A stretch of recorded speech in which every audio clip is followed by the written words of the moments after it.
Whoa.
Am I too loud?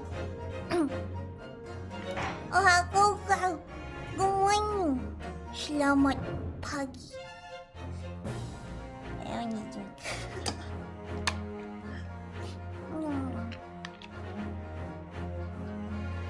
Morning, Detective. Morning, Elsie. We're ready for investigation part 2. Nothing bad happened yet, but I smells it. You smells it, I smells it. Smells it real bad. Yeah.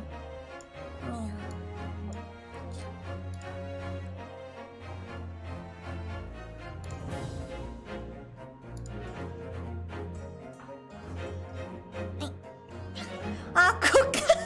Oh my gosh, remember for level 1 so. Holy shit.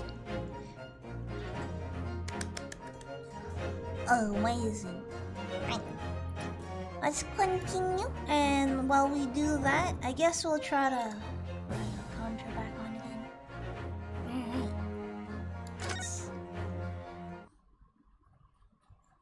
I think Benedict threatening, yeah, but you know, it's not. It's definitely smells. You know what I mean?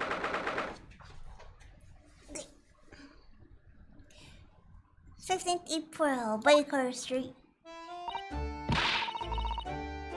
See, that's why grown-ups, all they do is to feed you a pack of lies and take stuff away from you.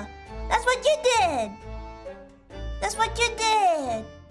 Your license take away from us people, you pickpocketing scoundrel. I really miss Lustra. Tell me that is that overcoat keeping you warm? What? Oh my, surely you were given that. Yeah, the D let me keep it after I looked the daggers at him for long enough.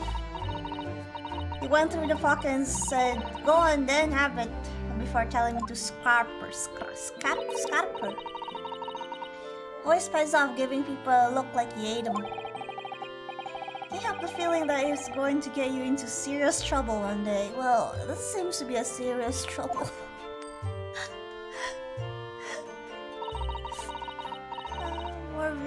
Shows, yeah.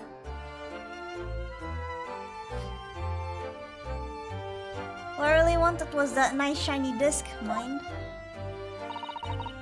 The music box disc? I guess the one from McGilded. I think I'm gonna go and have another bash. Give him a long and hard stare. Think not, Miss Lestrade. We shan't enter Windy Banks again today. Oha, eyes. Why not? That's not fair. Can't be helped, I'm afraid. The police are investigating the scene now and taking the statement from Mr. Windybane. But that disc is mine! I had the ticket for this coat and it was in this coat's pocket. And there should be something else and all. That's what the rotten cove said and eat it! Yes, he did mention something about another article, didn't he? Well then that's mine too! Whatever it is! This kid! I swear! Oh, she's really pushing her luck.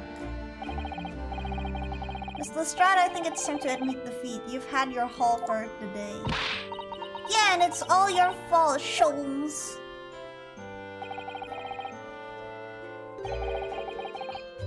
So what are your plans now? Will you dine with us this evening? Iris will be delighted to cook, I'm sure, and I might entertain you with some he can play his violin again. Finally! Nota. Oh. Why wouldn't you come around your place, eh? Have you lost your head or something? Something.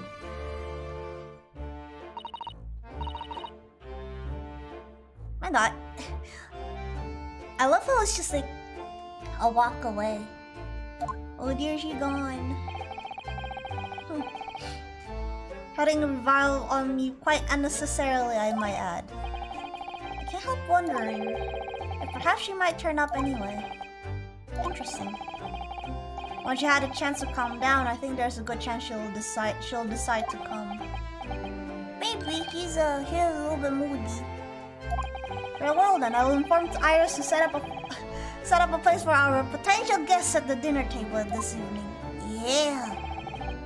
And one more thing. I should be glad of your company later too. Sorry? I believe I will have a rather splendid surprise to show you. Oh, how exciting! What is it? What is it? Tell me. We shall have to wait and see, Miss Susato. Until then... Oh, there he goes. There he goes. Okay.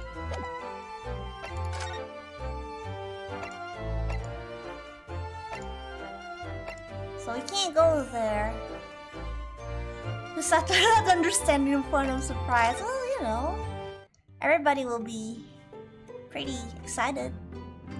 Alright, let's talkie. What to do? Can it really be that we've been in the Great Brain for 2 months already?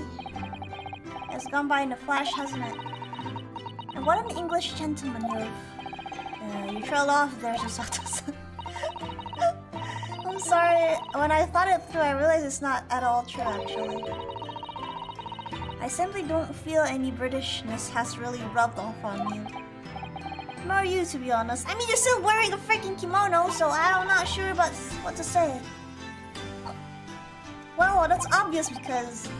Yes, I know, without a doubt, it's your kimono. Most certainly stands out. I do adore the attire of English ladies, it's quite delightful, but somehow I just don't feel ready to abandon my Japanese dress yet. Just yet. I wonder how Susato-san will look like in Western clothes. That would be interesting to see. Definitely. Hey, so, are you ready to tell me what the frick is going on with this thing? She's still angry, okay. She's still very angry. Alright. Let's go meet Sholmes.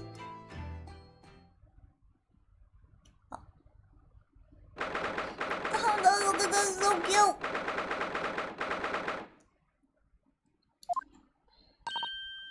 Ah, Susie and Bruno, come in, come in. Good afternoon, Iris. Thank you so much for breakfast this morning. Is our breakfast gonna be heated up? Oh, don't mention. Oh goodness, look at the time. What? I am. I'm preparing everything for dinner this evening. Really? You're obviously cooking something special, are ya? Can't believe Sholmes are not cooking, but letting this kid cook for us.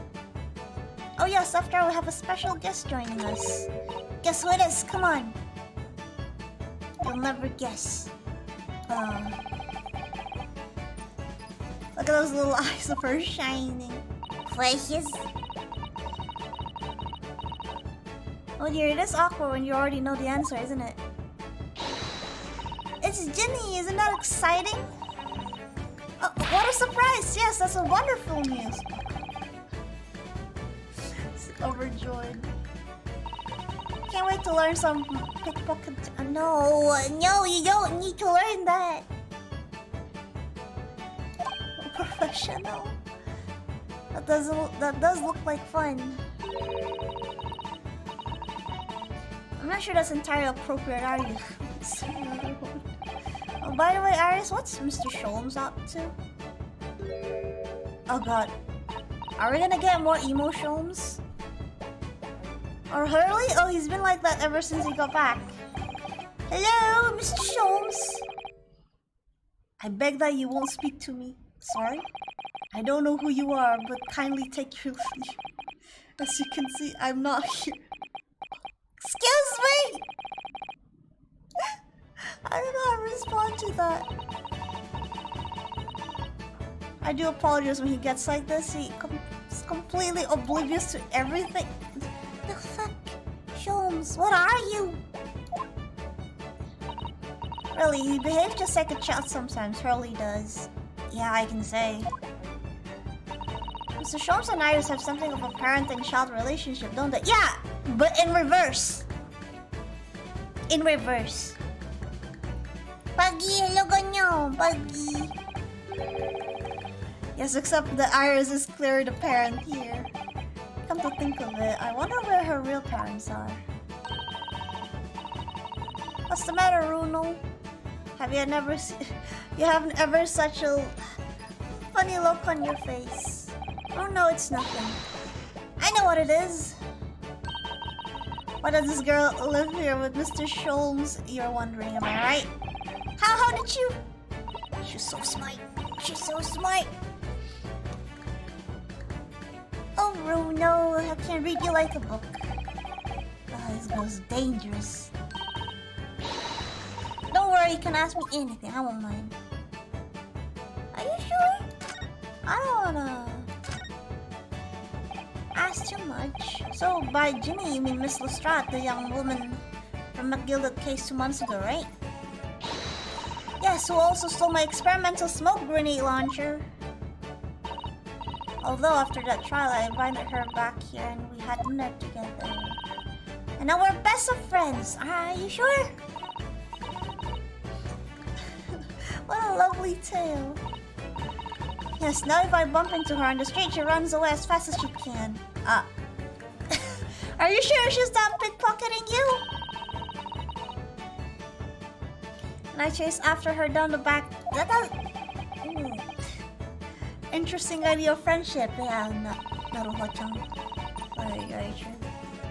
And then I let her have the latest color of smoke grenade I've done. Oh boy. There are so many beautiful colors in the world. Ginny wants me to make a whole... No. Why? I suppose this means you've let Miss Lestrade keep the smoke grenade launcher, have you? Yes, that's right. I've got bored of it anyway. Hurley always reacts the same way when I shoot. I mean, he would if you keep doing it. Poor Hurley. Oh, I can't wait for Ginny to arrive. It's been too long since she last came over. I'm so excited!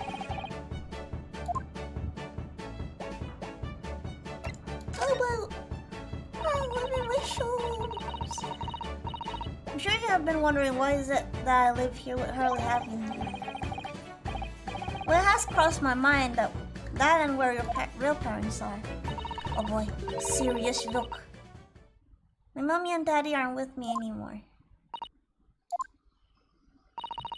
Mommy passed away when I was born, and around the same time my father, well, he had to go far away land because one of the cases he and Hurley were working on.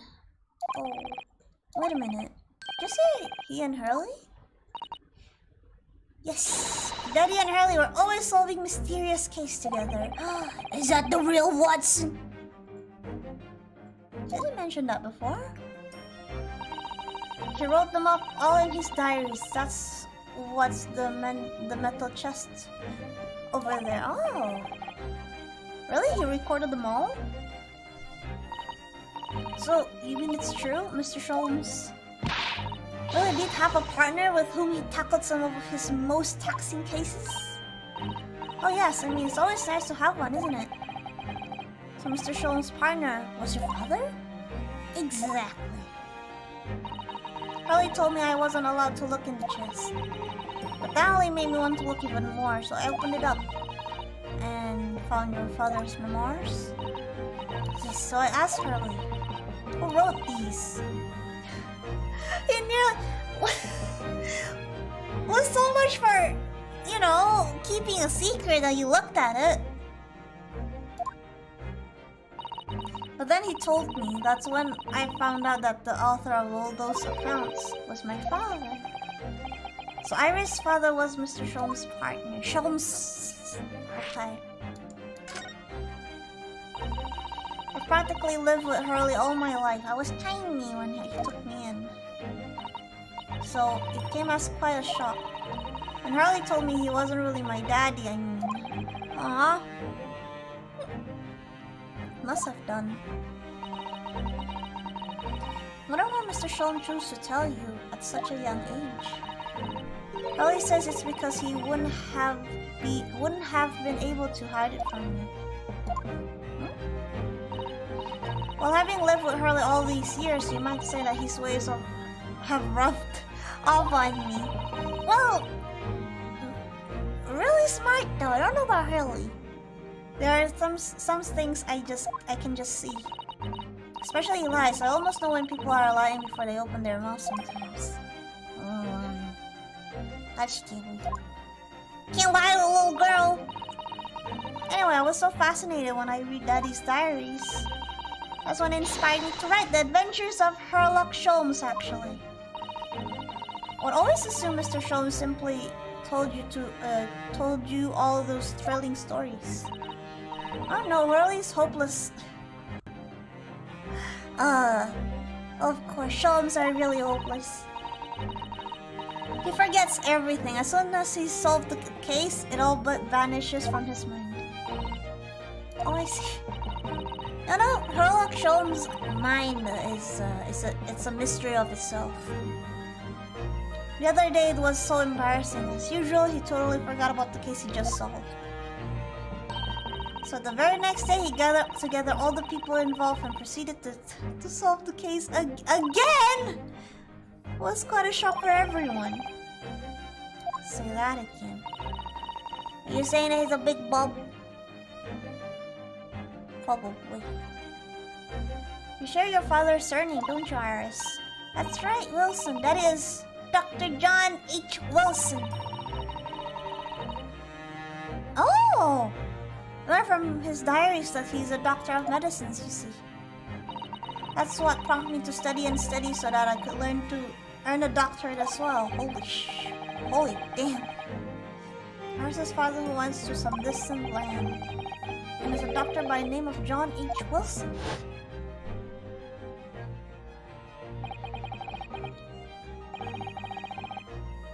The court will now hear the trial of... that's back home. Kindly state... Wait a minute. How did I not... How you...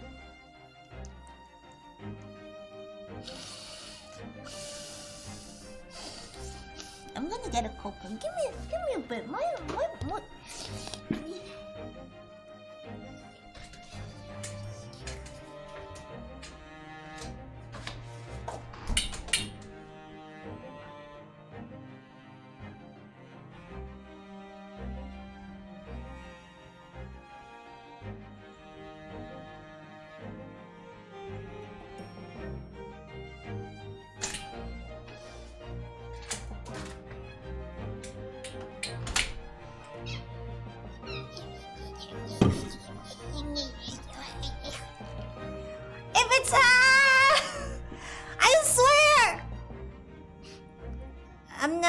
I always have sniffles though. No, I mean, fuck. If this localization.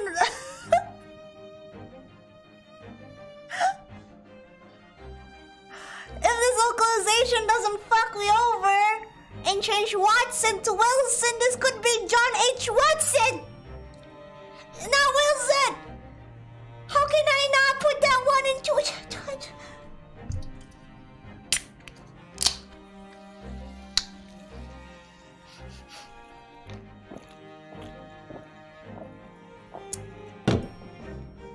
I did that!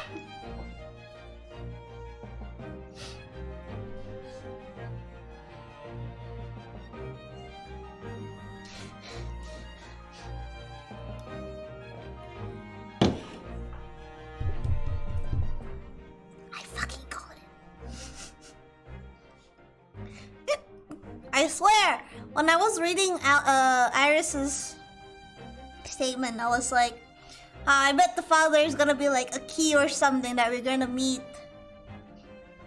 There's something big. No, it's not that we're gonna meet him. We've met him.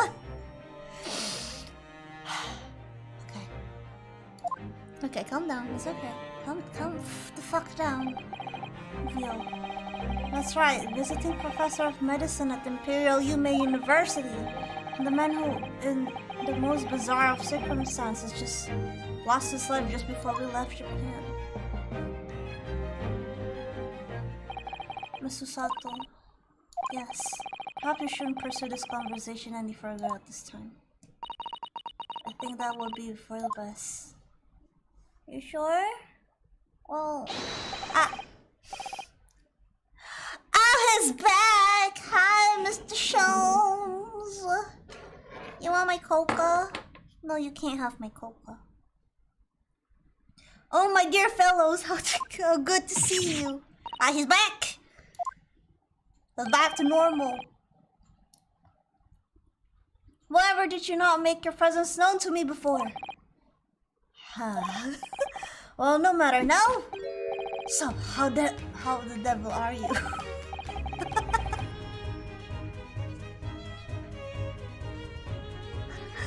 I should ask that to my friends next time. How the devil are you? We've been with you for most of the day. Goodness, really? Do tell, Mr. Sholmes, is your violin on scat? My violin? Whatever are you talking about, my dear madam? He is forgotten. I see.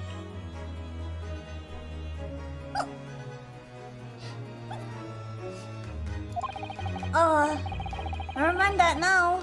I have something far more interesting to show you. What is it? Behold, my dear fellows. Oh, hey, it's a music. Sholmes? Sholmes? Where'd you get that? Sholmes? Where did you get that? You didn't pickpocket the pickpocket, didn't ya? No, not another disc, Mr. Sato. This is the one Gregson demanded we hand over as evidence, Mr. McGilded.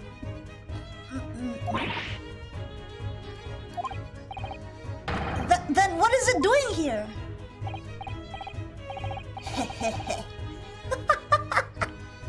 You know, at times, Mr. Naruhodo, I think that's though I have an undeniable turn for detection. I may have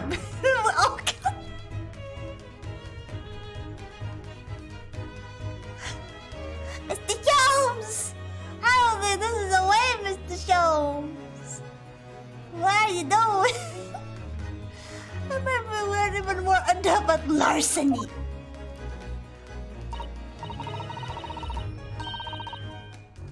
Oh, that would be wonderfully exciting. I'll be your pickpocketing assistant. And Runo could be our go-to lawyer if we ever got caught. That's the... Hey! I don't think I want to be a lawyer who'll be on your butt. I am for the truth. Right. Plus, Susie has such a beautiful handwriting. She could write all our menacing crime notifications. What are we doing? Susato! I'm just going to pretend this conversation never happened, I think.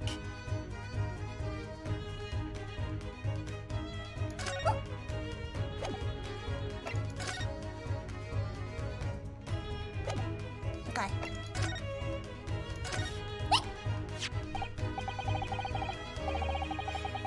Man, though, but when that little flashback that Naruhodo did have, wouldn't that like show you he's actually pretty smart a little bit, but still above? I don't understand, how did that disc come to be in your possession? I thought Inspector Gregson took it back to Scotland Yard. Quite correct. And that sort of uncompromising attitude is precisely why I always carry some of these. Is this the one that you've been eating when you're alone? When you're... Alright, continue. That's a bar of caramel, Mr. Sholmes. Your one and only friend. Yes! Your one and only friend in times of loneliness, if I'm not mistaken. Yeah, this one. If you will humor me, my dear fellows, cast your minds back to when the good detective confiscated the disc. Did he use some distraction? Sleight of hand? I'll be taking whatever it is McGilded down to the yard, thank you very much, and so hand it over. Oh yes, of course. The police demanded something as evidence, my dear fellow. We have no choice but to capitulate. Capitulate. It's all yours, Inspector. For the briefest of moments, I had the disc in my hand. Did I not? Yes, you did, but I still don't understand. It was precisely at that moment that I summoned my one and only friend into action. I pressed the disc into pairs of bars like these.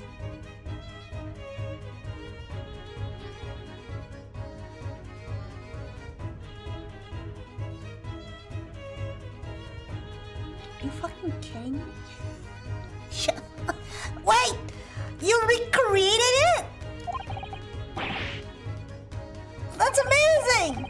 Oh gosh, she's resourceful. Big brain! The disc and all the minuscule protrusions have made an image of the caramel. Indeed, this caramel is quite exceptional. I developed it myself, you know. I made it called Sholmes caramel. When Sholmes actually does something smart. Yeah, I'm always so surprised when his ingenuity actually came out. Suitably soft for making impression, but resistant to melting. The result of precisely controlled solution. How extraordinary! Carrying a pair of these on one's person frequently proves very useful indeed. Take a house key, for example. A simple press in its unique form is duplicated. I can enter anyone's property at will and never without high sucrose nourishment. Yes, it sounds illegal. From the image I was able to create this. I confess I was most curious to know what manner of music would issue from the disc when played.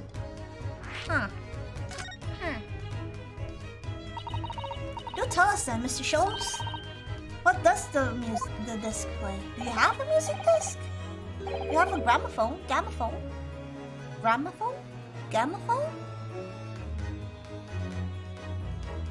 Oh, that thing? The other thing on the back? Okay. Well, unfortunately, I have no idea. No idea? None whatsoever.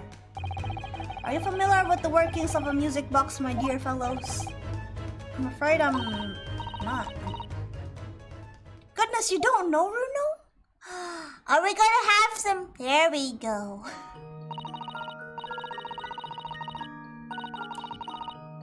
I love how this song becomes a music box.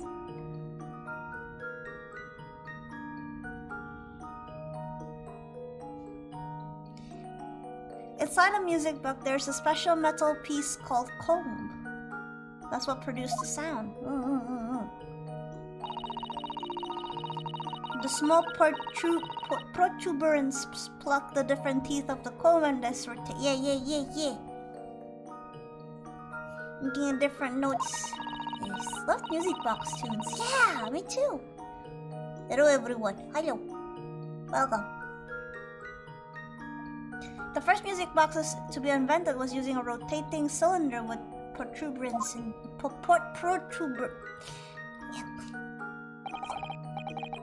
But over time, a new type of player was produced, which uses discs such as these. With that development, the popularity of music boxes spread far and wide, all around the globe. What exactly? Because the discs are easy to produce and can be interchanged to facilitate the playing of different tunes.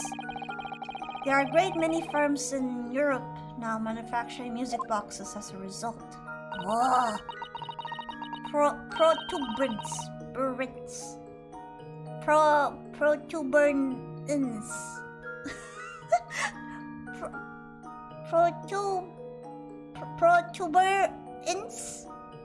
Protuberance. Okay. Coca. Hello, Manny. Welcome. Coca to YouTube. It's wonderful to be able to enjoy music even when no performer is present. Oi. But it is the very success of the invention that means we are now presented with an insurmountable problem. What is it? What do you mean? Good job, you almost said it right. What? Wait. Wait a minute. Wait.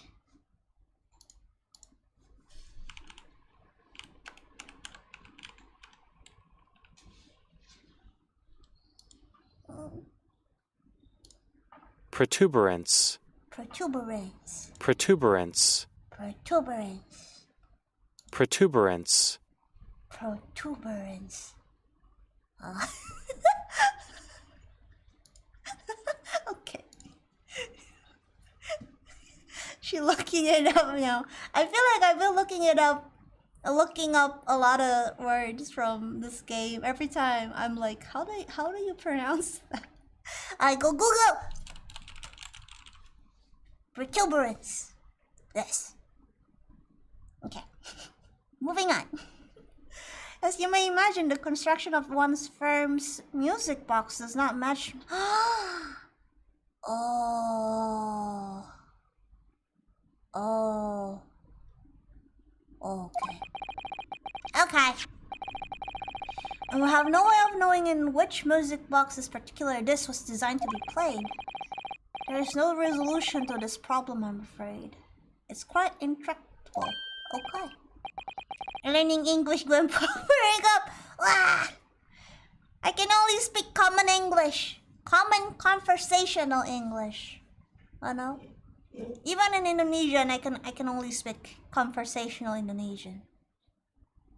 Learning English with Vyolfers. The thing is, I won't be able to teach you guys English. I'm still having like plans to do learning Japanese, but that is something. Naturally, I tested the disc with in those few music boxes I have at my disposal. Colloquial Gwemlish. But 100% fluent Gwemlish. I mean, Gwemlish, it's just like literally how you say stuff without Only conversational Japanese. No, I can't even do conversational Japanese. I can do Ohayo, konnichiwa, watashi Bgm desu. Or haraheta.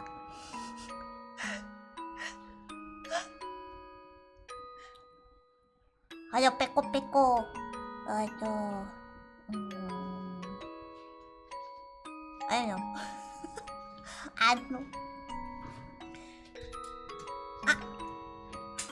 We'll learn together.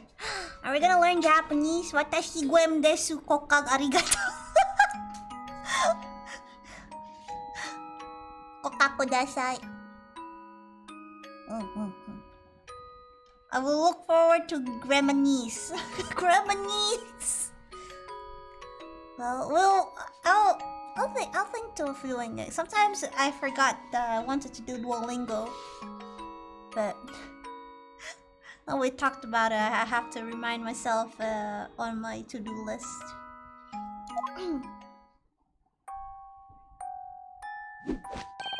As a result, we're equally unsatisfactory in this one.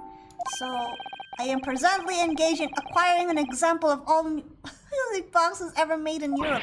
Oh shit! Bgm Hongo. You know, I like Bgm Hongo. Gremanese is hard. It's like, you know, if you wanna...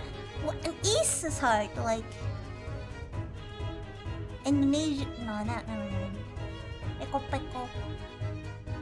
I think karapeko is like you're hungry, like you're famished? I forgot the wording for that one. Music box otaku! Yeah, every single one! Well, Sasuga shows this. That's Hurley for you. Always taking things too far. I mean, have you not seen whatever he has back in the background?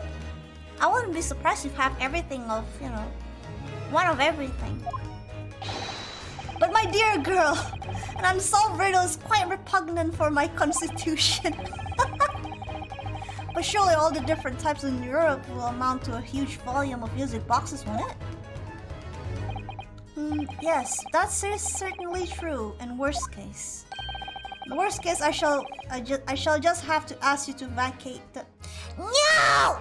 You told me I can be there, and now you don't want. Oh, James, I'm pretty sure a lot of people know what Japanese that is. Please no, exactly. I'm not reading that. What?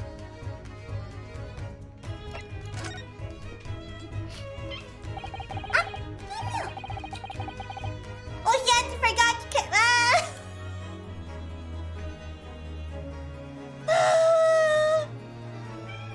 I'm sorry. I know.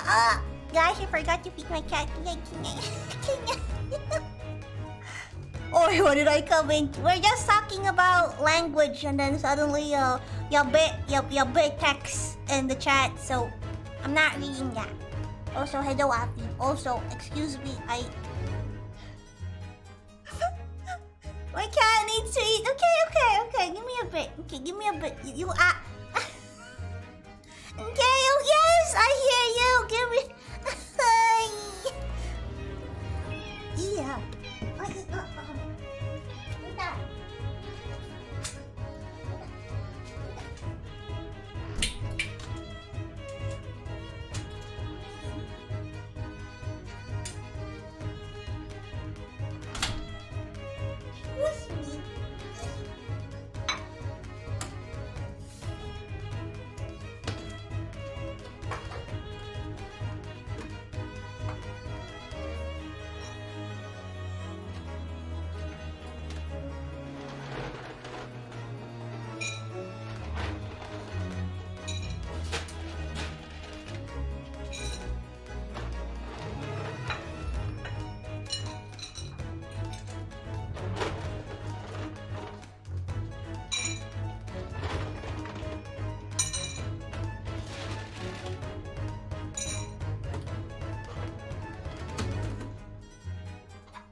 Again, back.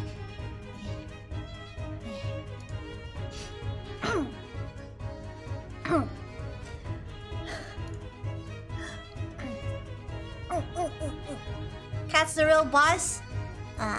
Well, we are human butlers. Or grand butlers. Magnus McGilded, not a name I expected to hear again so soon. Yeah, it's only been 2 months since that grisly case. Oh yeah, that's very true.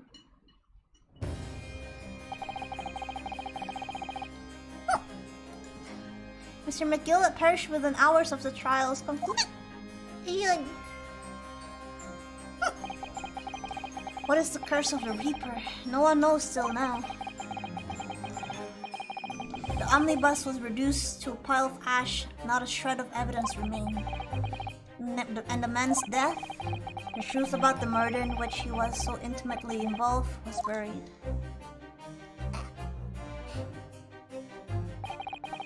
Even though we successfully established Mr. McGilded's innocence in the trial, he's not innocent!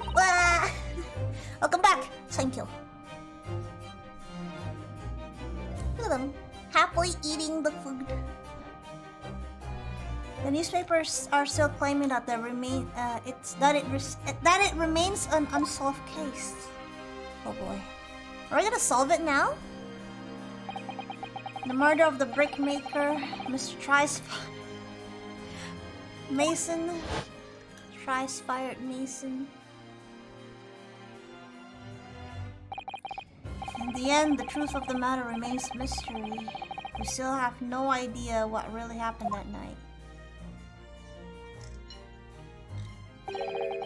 And although Mr. McGilded was found not guilty through my defense, I still don't know if that was the right judgment or not. No. Would appear the case is not yet closed. Oh? Whatever do you mean? Well, it's time that I start getting things ready for dinner, I think. Ginny will be here before long. Thank you, Iris. Oh well, I must... you must let me help you then. Yes. Of course, Susie, there's plenty to do. I think I shall investigate the condition of my faithful performing partner. Now then, where did I leave it? Let this be a lesson for you, Mr. Sholmes. Never leave anything too precious with the pawnbroker. Yes, you may be right. Oh, that reminds me of something Mr. Windybank said before. He said that he had a manuscript of Iris's in the pawn, did he? Did he? Yes, he definitely mentioned it. Mr. Sholmes' latest tale of otherworldly mystery lies dormant in my storeroom. Or his words, I believe.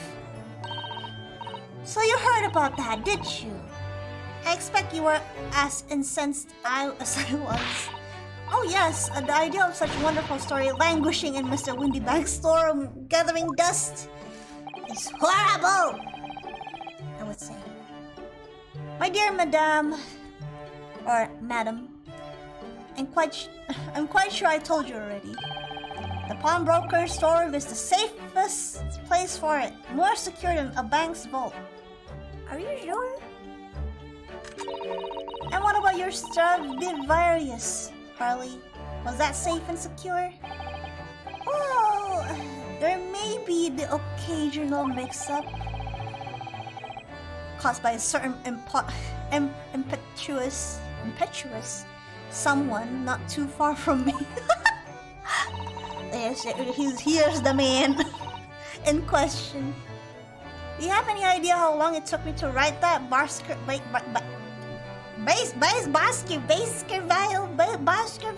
story?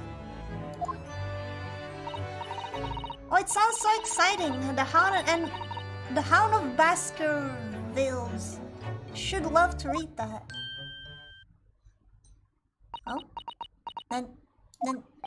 Nani? What? Wong?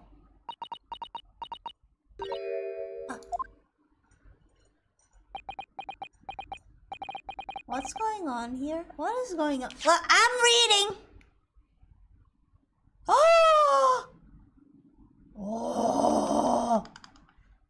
Susato!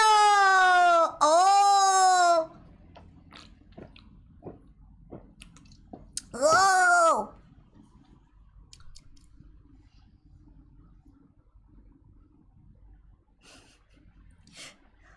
Susato got exposed, guys. How does she know the name? They haven't mentioned the name. Is that from the telegram, Susato? Susato sus. You know, the sus in your name is very sus. Susato. Why does it feel like a icy chill just swept through the room? Susato. Susato. Sussy, what did you just say? You said the Hound of the Baskervilles. But how could you know that full title? Well, that's because Miss Susato is such a great fan of all the stories about Mr. Sholmes, of course. But Bruno, the Hound of the Baskerville has never been published. What? When I showed Hurley the manuscript, he told me that I wasn't allowed to publish it yet. Oh boy! I don't understand. Bruno, you dumb! That's why he said he kept it safe until it was the right time for the story to be made public, you see. So that's why the manuscript is at Windy Banks. And yeah, how could Susie here know its title? Well, Hurley, what's going on?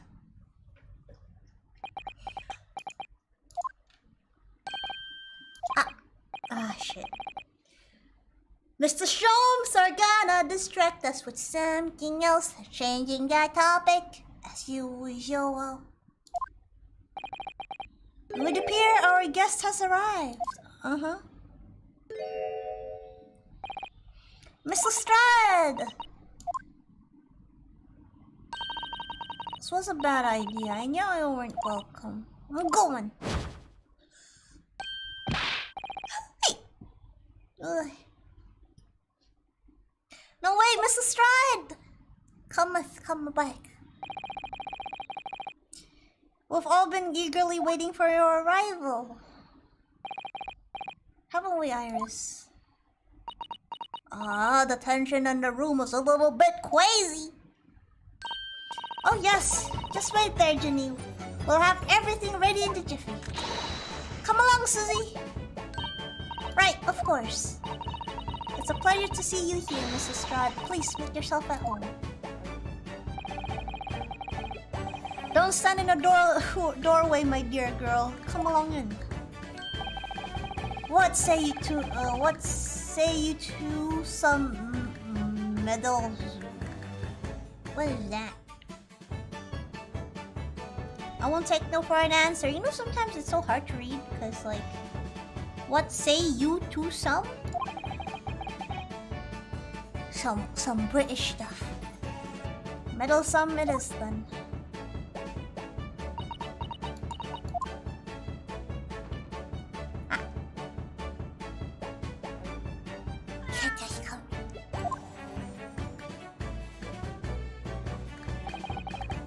That evening, Iris prepared us all the meal that was even more delicious than usual. Mr. Sholmes' violent performance was in no way meddlesome. And Gina, as we come to call her, taught us all how to steal things from one another without being... I don't know if this is good! It's casual English, but stylized, yeah. Everyone thoroughly enjoyed themselves well into the night.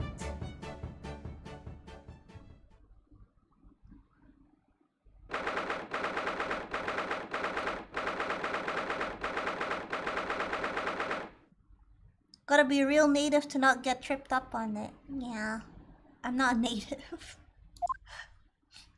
Sadly.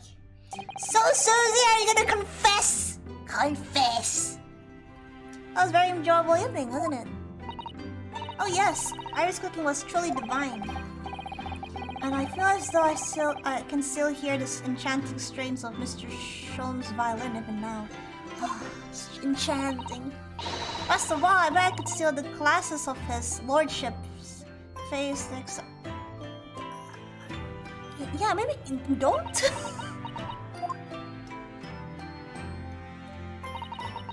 Naruhodo-san, could I consult with you about something? I wonder. What's the matter, Susato-san? It's about the telegram I received.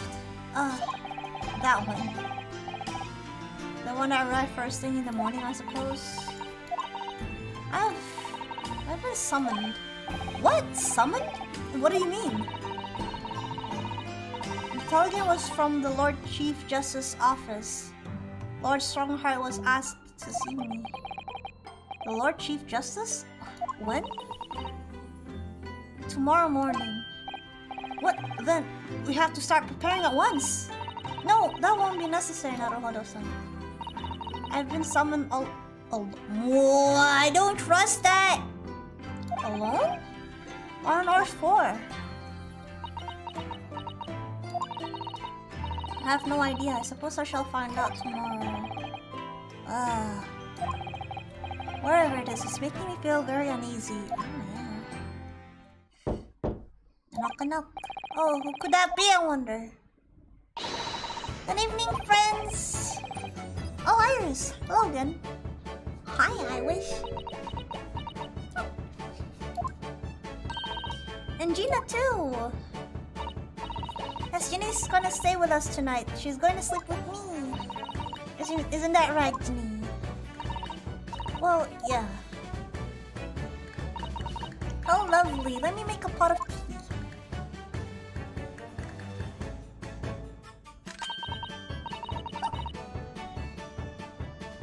Meow. Hello. Welcome. You know, I've learned so much today. Oh, what in particular? All those things Ginny showed us, wasn't it wonderful? Oh, you mean those pickpocketing techniques? We had fun trying them out on each other, didn't we? I think I've awakened a natural talent. I could earn living from it. Maybe not! Don't! You might be getting ahead of yourself a little there. So what brings you up to our humble quarters at this late hour? Well, you see... I came to return this. Wait, what? What? That's mine! Oh my, however did you... I told you, didn't I? I have a natural talent for it.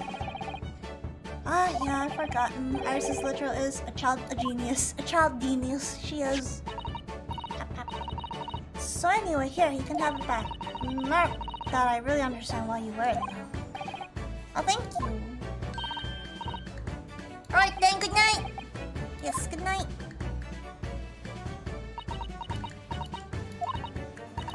So this is your office, is it? What do you think, Jimmy? I think I wouldn't fancy me chances with a lawyer what lives in a place like this. Yes, me too! Seems though Iris here still has something she'd like to talk about. Suppose she probably wants to talk about the manuscript. Yes, I suppose she probably does. Come, let's you know, unroll the mystery.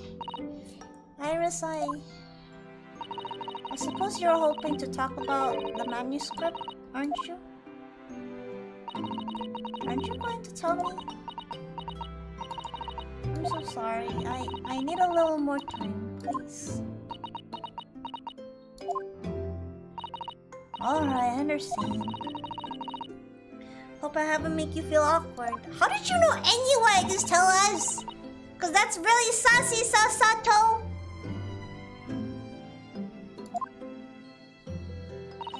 I don't know what this is all about really, but... It's a story you made up, is it, Iris? This mental script, or whatever you call it. It's not exactly a story I made up, it's something I read in Daddy's diaries.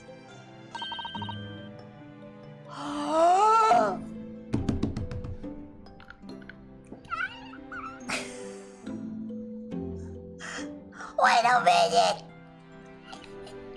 Are you what if?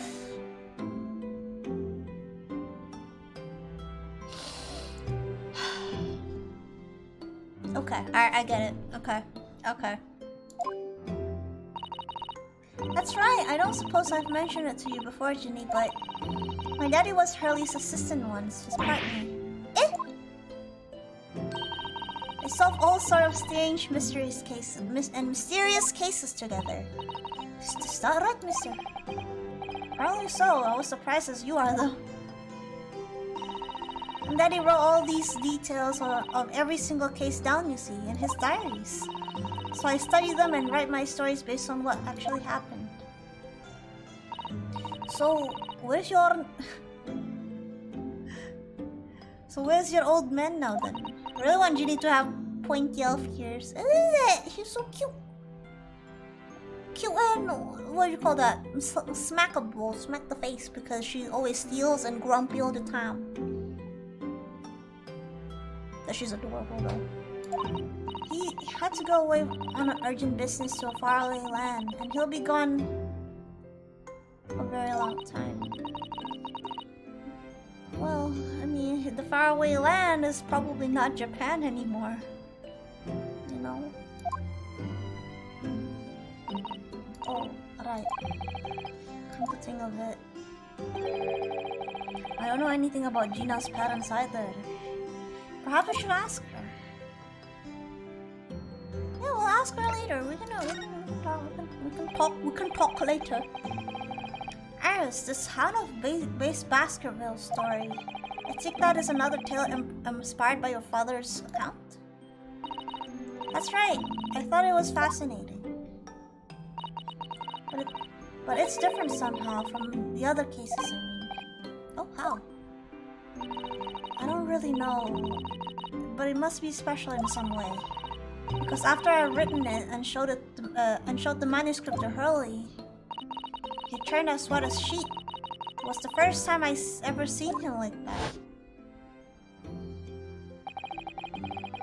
It pains me to have to say this after you've toiled over it for so long, Iris, but the story must not be published at this time, under any circumstances. But why not? It's one of my best work. I'm not at liberty to say, not now, so please do not ask me. Okay. Sholmes is scary when he's serious. Alright then, I won't.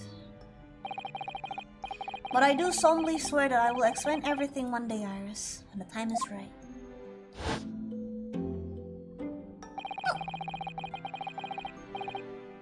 You know, she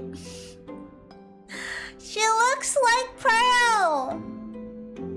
You know, if you guys played the old Ace Attorney game, if you remember Pearl, Pearl Faye.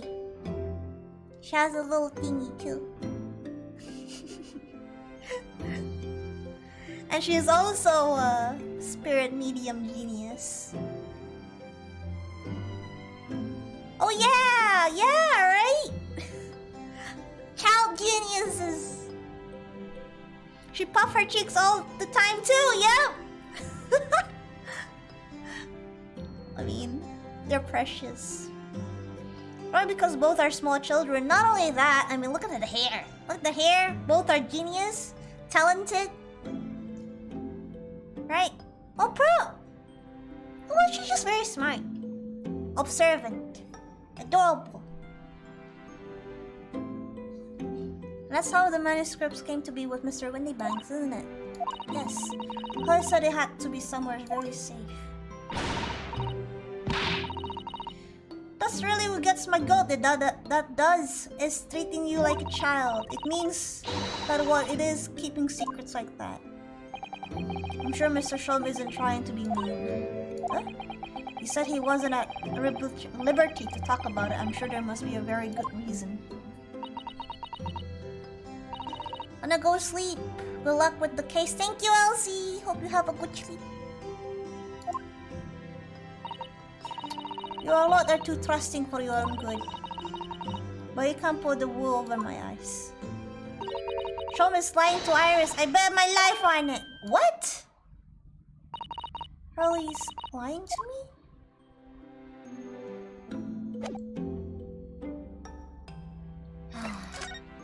Where's the bulb? There she is.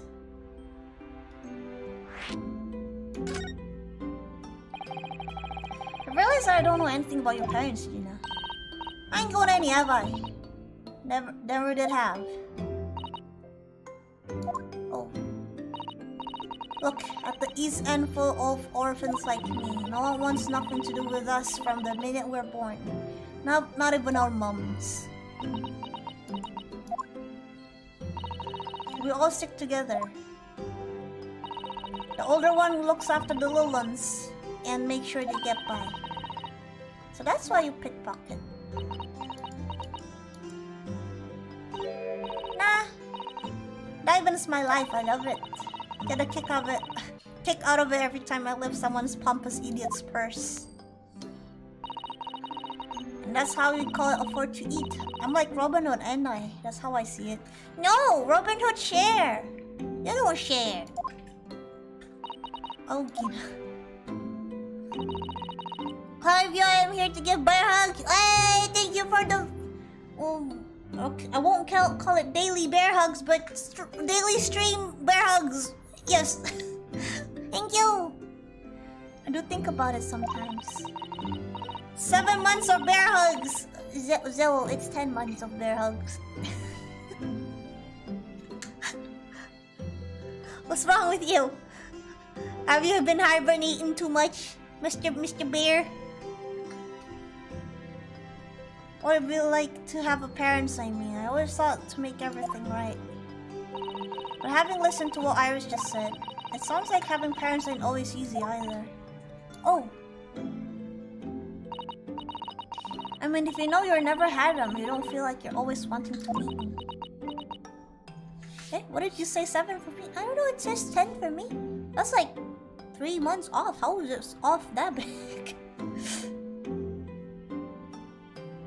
Need to be slang about how long we've been members? Sussy. It's true. I don't want to see my daddy so much. Oh, Iris. Day 1 member! Ganyo! Thank you. It says 10 months on my screen. 0. Oh boy.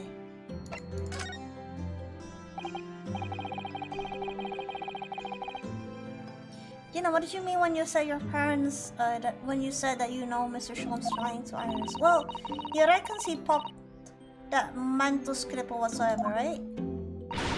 But come on, that's obviously a lot of rubbish. Oh my, what would you think that, Kina? It's simple, if that story was really in the old Wendy's bank storeroom, there's no way someone from halfway around the world, in other words, you, could know about it. Sorry, Iris, but if you ask me, he sold it without telling you. Or he would never do something like that. I'm sure of it. Huh. Grown-ups do a lot worse than that, believe me. Barefaced liars, there are a lot of them. You just ain't realized it yet. Iris, the thing is we can't tell you because we're gonna have to tell you about your dad. And we ain't wanting to do that.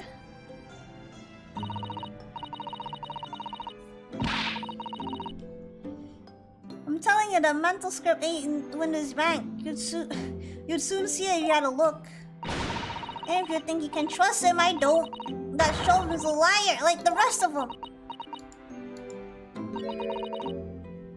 It says 6 months on my end? How does it? How? It says 10 months under the subscription, 7 months when I click the free super chat button, 11 months in the message. What? What? YouTube's drunk.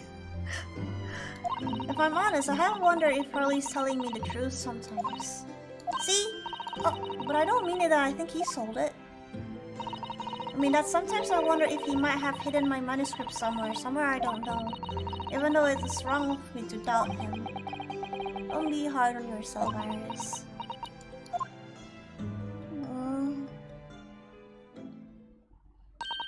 Thing is, the dad and her dad is friends, right? But yeah. That's how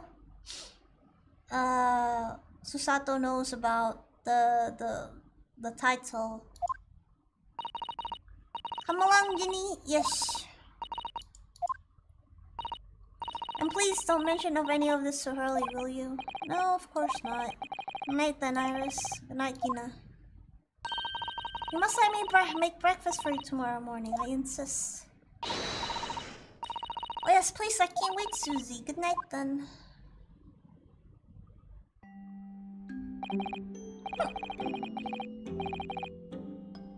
Iris, it sure is easy to forget, isn't it? Sometimes she speaks just like an adult. But deep down, she's still just a child. She's 10, man. Well, I think it's time that I turned in for the night too. Naruhodo-san.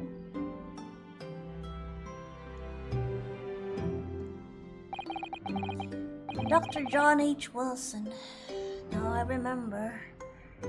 Iris's father, but also the name of the murdered visiting professor at UMass University. It can't be a mere coincidence. There's something deeper going on. Definitely. Dot.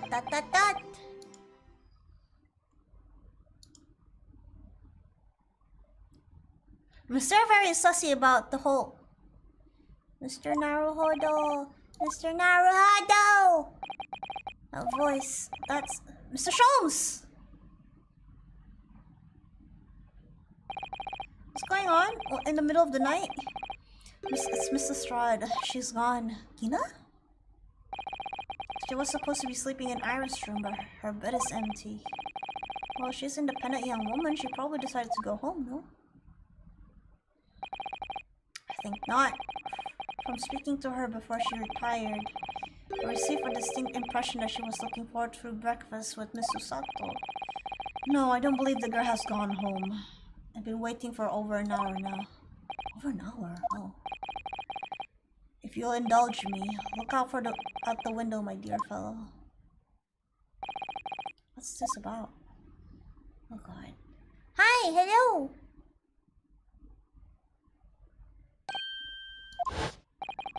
Wait a minute.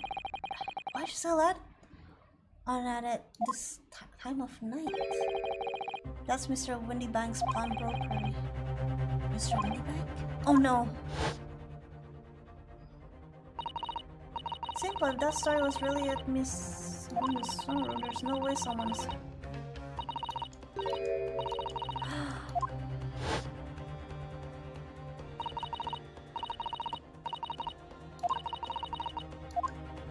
Oh boy. Could Gina have gone? Seems you have some knowledge of the situation, Mr. Naruhodo. Sorry? Oh, no, not really.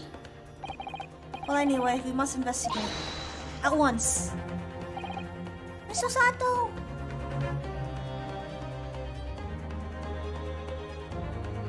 Someone's dead! Someone's gonna die! Someone is dead. I think the defendant now is gonna be Lestrade, isn't it? The door to Windybanks is open. And the lamp is burning. Must be Gina, mustn't it? I'll just hope it's nothing more sinister. What? Come. There's not a moment to lose. Clearly something is afoot inside.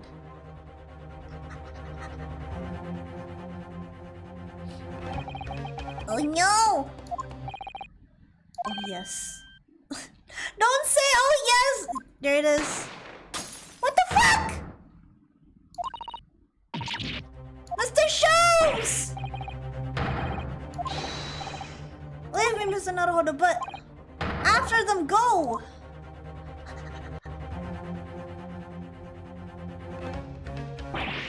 Blast! I lost him! Hello, what do we have here? A Bobby! There's an alarm raised from this pawnbroker, sir. You know something about that? Officer, come with me! It's my friend, Mr. Sholmes! He's been shot! Shot!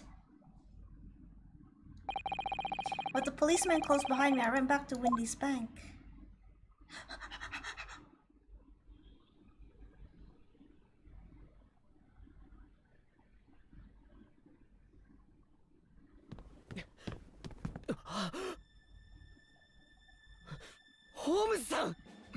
Holmes-san! 大丈夫ですか？僕は大丈夫だ。心配ない。それよりもあの扉の向こうだ。 They have guns? They do! It's the late 18th? 19th? It's locked.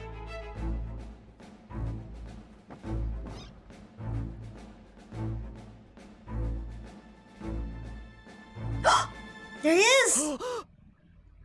Windy Bank! Aha! Lestrade is there. 椎名さん。 Here it is. Here it is!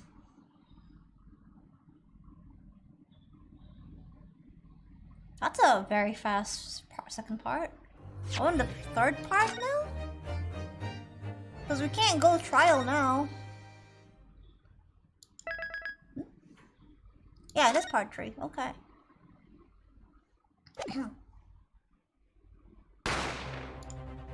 Shabang! I'm alright, okay? After them, go! Yep, Gina is gonna be our fucking defendant. It's gonna be hard.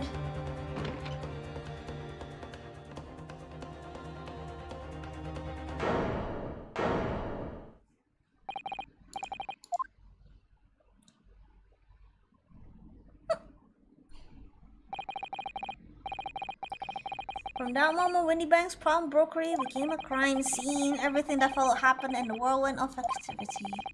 The arrival of police, the preliminary investigation of the scene, and the questioning. Just before dawn, before I was allowed back in my lodging at 221B. 221B, 22.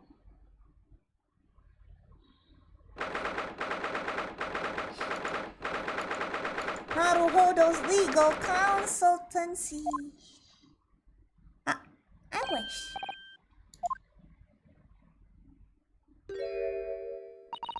A telegram came, but it all said was wait at home. Oh yes, we asked one of the police to have sent it. It was impossible to come back. When I woke up, I was all alone. Hurley and Ginny was gone. Everyone was gone. What happened, Bruno?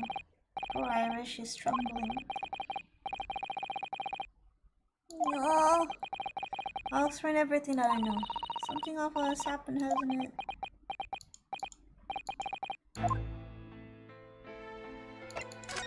Oh no!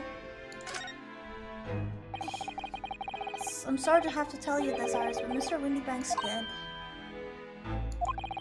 He was shot. We discovered it early hours of the morning. Oh, yes, I had a feeling. You did? When I saw all the police carriages pulling outside his shop, I knew something must have happened there. When we entered the bank, Windy Banks in the small hours, we disturbed a gang of 2 thugs. They ran out to the street and I chased after them, but they got away. Yeah, one of them is short too! I remember! So was one of them who shot old Mr. Windybank, I suppose? I don't know, but that was not the police belief at the moment. Oh, why not? They've arrested someone else in as their prime suspect, you see. Ginny. Ginny? But why? Well, the thing is... No, Ginny wouldn't do something like that. I know. None of us think he cheated it. Then why did they have arrested her? I'm sorry, there was nothing I could do.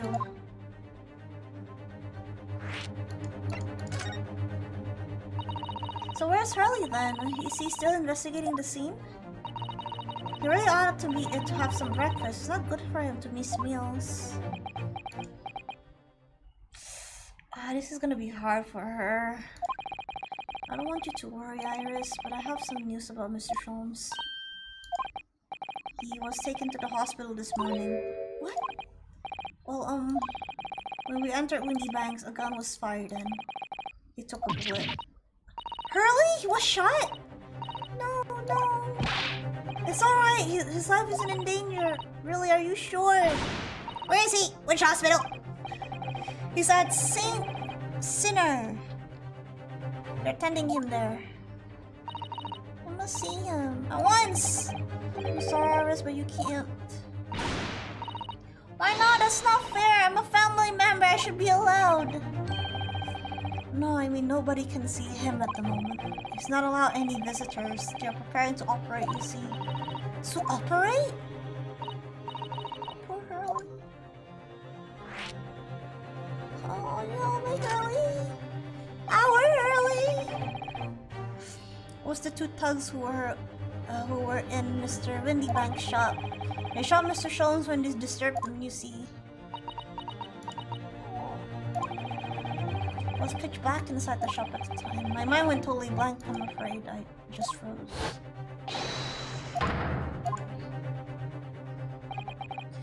After that, I ran out into the street, but... well, they were long gone. I shouldn't have hesitated. I'm so sorry, it was my fault. I let them get away. I think that's a very good thing. Sorry? Well, if you'd seen which way they went and chased after them, you might have been shot as well. Oh no!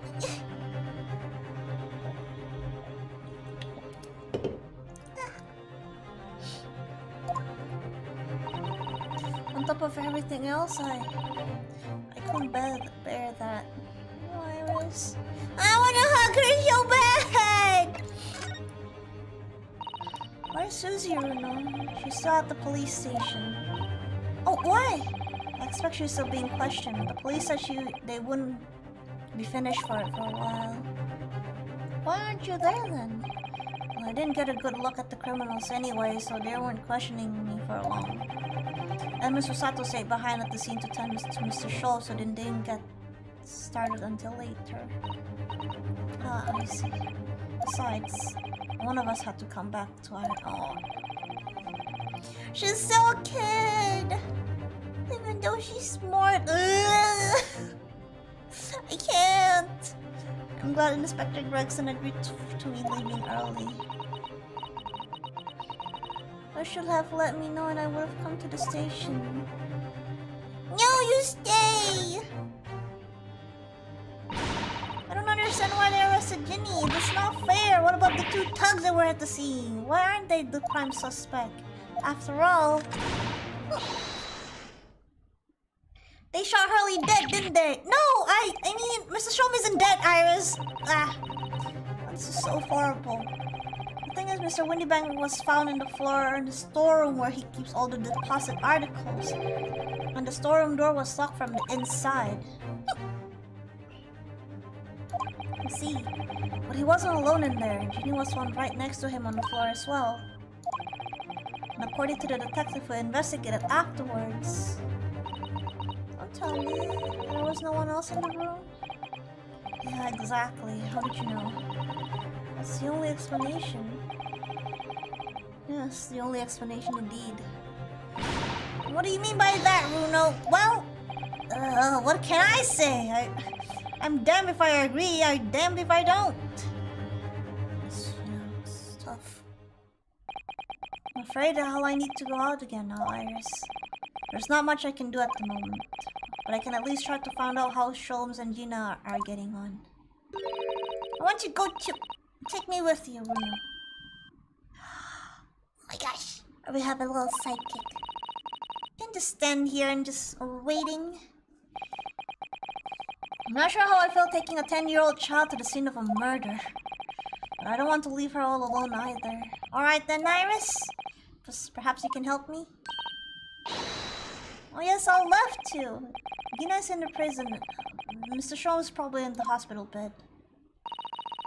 And don't forget we have to visit the crime scene. We need to conduct a thorough investigation. Yes! Imagine... wait. Yes, I'm ready now. I have my glasses on. And it's getting chilly outside, so I put my shawls on too. There you go. Perfect. Let's go. Let's go. Prison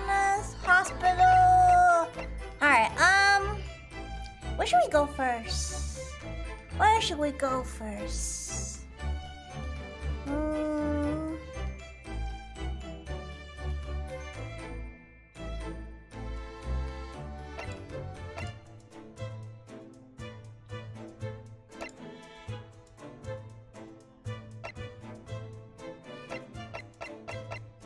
I wanna see the pawnbroker. First, get some evidence, and then talk to Bobby. Oh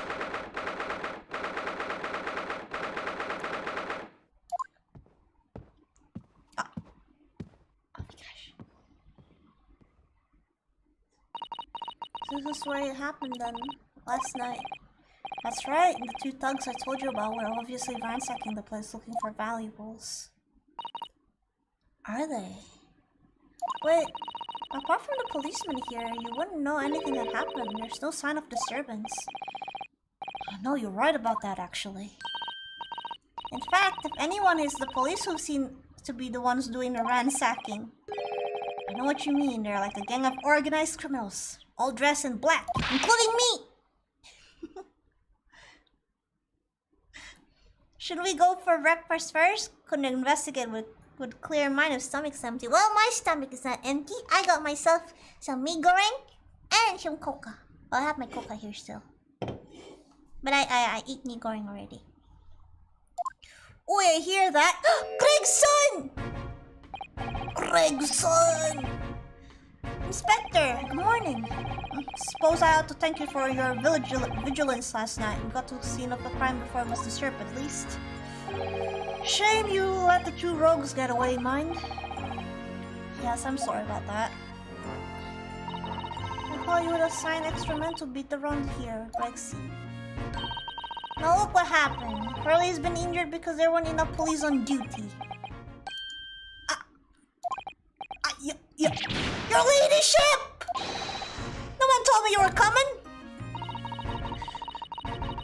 Mee goreng with rice? I eat mee goreng by itself. I don't eat it with rice. No, well, depends, right? If you eat Indomie goreng, I eat it without rice. But you know when you buy, mee goreng? Kayak dari tempat bakmi. Kalau ada nasi ya pakai nasi. Tapi nggak banyak. Yeah, I don't eat mee goreng with rice. Unless we buy it from like this restaurant where you buy a lot of stuff. I don't know. I don't know how to say.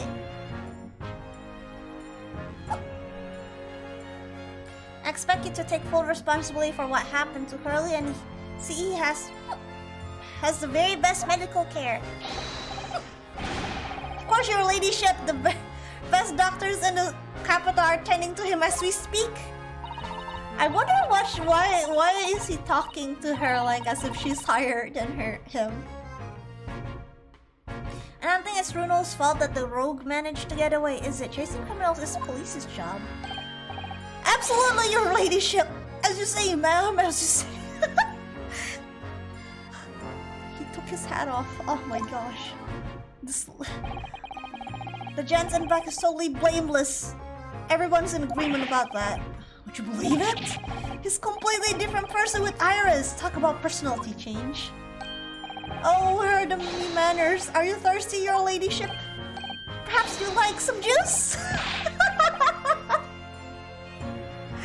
Some nice, refreshing fruit juice? Did you see how he moves? Would you like the fruit juice?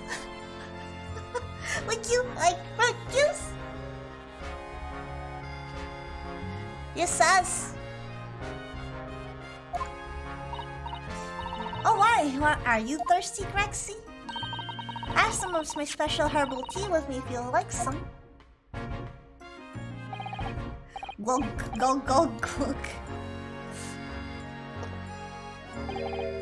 Ah, lovely! Very much. That really hit the spot, your ladyship.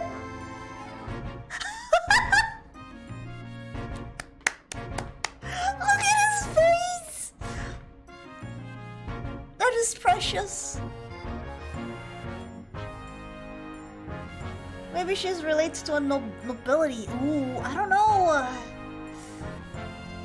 Well, since I don't know, I don't know how much you know about the game, but the very first case that we got, there was a murder for someone called John H. Wilson, and it didn't like ring to me until this case that Iris is called Iris Wilson. So we were involved with her father's death somehow, but we're not the killer. Oh, we know like the dad was a doctorate too, a pretty amazing person in medicine.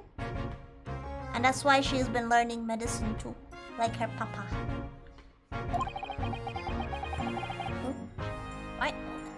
What's wrong with my mouse? My mouse? Okay. I don't even recognize him like this. There you go, that's the Gregson I know. Wait, let me examine everything. What is this?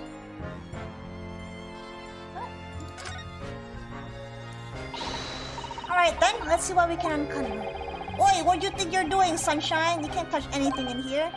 Oh, but we're hoping to investigate. It's a crime scene, for Pete's sake. No touching. What's the problem, Greg? See, you're also a lawyer, you know that. Oh, I'm ever so sorry, your ladyship. Ever so sorry. The rules and regulation are torn in my eyes. Of course, if Mr. Naruto have to have been properly appointed as by the accused, that'll be another matter. The accused? If you could show me your representation papers, I'll be only too happy to let you nose around. Did you hear that, Runo? We need Ginny to sign some representation papers. To be frank, this chapter of the game on Beyond is unfamiliar territory to me. Oh. It's like presenting the detective. Ah, okay. Well, I guess this place is a no-go. Let's see what Mr. Sholmes is doing.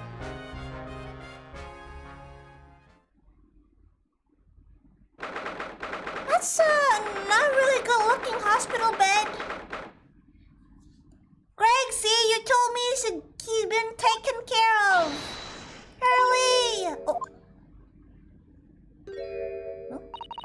It's not here. No, that's strange. The nurse definitely said he was in the bed by the window, didn't he? Didn't she? Oh, I know what's probably happened. Holly was being a big baby and the bullet wound wasn't that bad after all, so he's been sent home. I'm not so sure about that, baby or not. There's no question that was fairly serious injury that Mr. Sholmes suffered. Oh. Hello, what have we here? What's... This ward is off limits, no visiting. What are you doing here, eh? Well, I have, you know... We're Hurley's next of kin. Oh, well, begging your pardon then, ma'am, sir. A little lady and a curious Eastern gentleman. The great mystery solver as a mysterious family, eh? Is that how you see us? I'm sure. Where is he, Constable? Where's Hurley? I believe he's currently in the operating theater, ma'am, undergoing an extensive operation. Empty bed. Where the shelf going? Sholmes going? Where the Sholmes doing? Yup. It has been several hours since he went in. Oh dear. Is he going to be alright? Well, it doesn't appear to be working, you see. The anesthetics, that is. Oh. I've heard the report that the gentleman claims he may have had a little too much to drink last night. Coffee, that is. Anyway, I think it will be fair to assume that he won't be back here for several hours yet. I see. Thank you, Constable. Perhaps we should leave and come back later. Oh, poor Hurley. Oh. Maybe we can, you know, look around? We nose around a little bit? No wonder what, I wonder what these are. Do you have any idea, Iris? Oh, haven't you ever seen crutches before? Let me explain. There are 4 people with legs injuries to help them walk. You hold one under each arm, you see. Ah, right. I thought they were weapons of some sort. Why would there be any weapons in the hospital? I thought maybe a fighter had been injured in a battle contest and had been brought here along with his weapons. That's surprisingly plausible.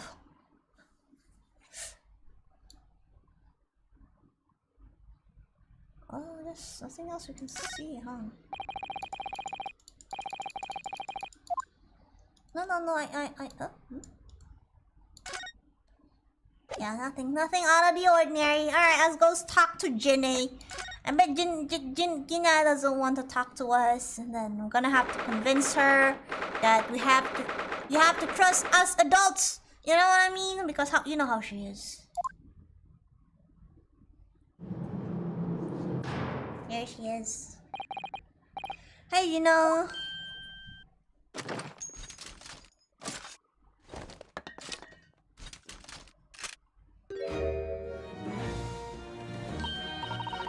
Oh, you set up the grenade launcher early, and I need. I wish she wouldn't point at me all the time, though. What are you here for? Mimi, I have a feeling it's because of us that you ended up in trouble. But we're thinking that we might be able to help you. Well, you can't. Sorry. You hurt, get lost. Don't be like that, Ginny. I knew we don't do it. You never shoot someone. I just know you wouldn't. You think you know me? Pull the other one. Oh. You ain't got the first idea about the likes of me. I'm a thief. I pinch people's purse when they're walking down the street. That's how I get by. And if I saw me chance, I would sneak into pawn shop any day of the week. Just to see what I can lay my hands on. Get it? That's the kind of person I am. But Jimmy, I'll be in the courtroom tomorrow, they say. Some cove came by before and said he'd be a lawyer for me or like that. Said it was my right or something. But I told him to get stuffed. I don't need a lawyer, I need no one. I knew it! I knew she was gonna be like this. Why are you being like this, Jimmy?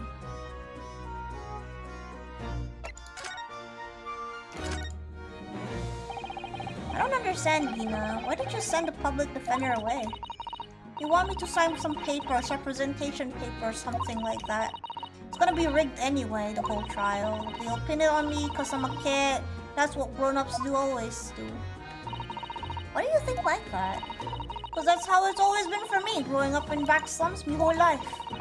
And if you do what the grown-ups tell you, you'll get your mates dragged off by the cookers or worse. It happened to me before and all. Been sold out and nearly snaffled on the back of it. You can't trust no one, that's the point. As soon as you do, you're going to grass. Dead. You know, listen. I feel like in tomorrow's trial I could forget it! Gigi! You don't trust Bruno? Nah, I don't. Look, I'll ask you nicely now. Just leave me alone. What happened?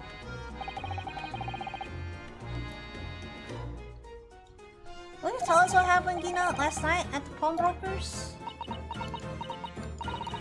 There's nothing to tell. I figured it'll pay me, so I broke into the place and started going through the storerooms. But the old bloke walked into me, and you know the rest. Why, Ginny? Why would you do that?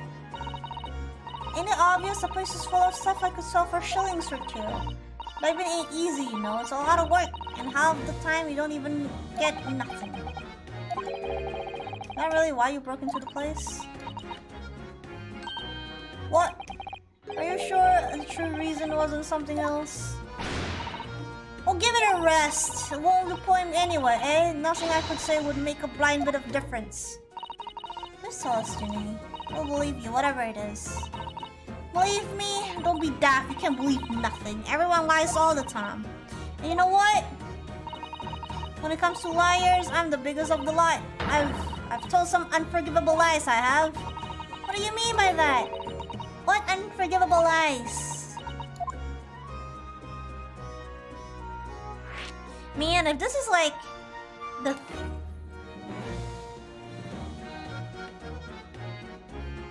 second game? If this is an Ace Attorney trilogy, would you see the spirit lock? And we're like, you're lying! Here's my Magatama! Tell us the truth!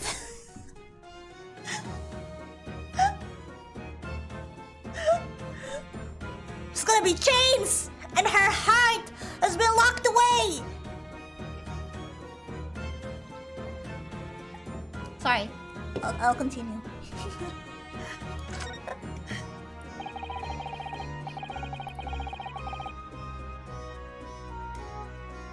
What do you mean before, Gina, when you said the biggest lie of the lot? Why don't you tell us what these unforgivable lies you've told are? Maybe we can help. Sorry, we're out of time. You're gonna wanna question me now. Jenny, please. Oh, yeah, I wanted to give you this. Something to remember me by. Psychic log is actually I'll have a plot holes and trials and tribulation case to its certain character. That's true. Photographic print. Oh, a really adorable cat. Probably in one of the pockets of this coat. And no point of me having it. I wonder what the little photographic like that was doing in a pocket of overcoat. Anyway, don't bother coming again. Bye. It's okay, we'll come back. It's okay, we'll come back.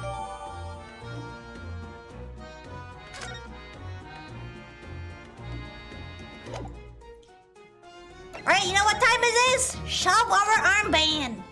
Shove it. Shove it. We shove it. Look at my armband. What's the problem? Something wrong? Don't suppose you're looking for this? Yeah, but how and when? How again? I got a talent for it, haven't I? Diving? That's border on black magic. And it makes what I was about to say in my armband seems a little dull.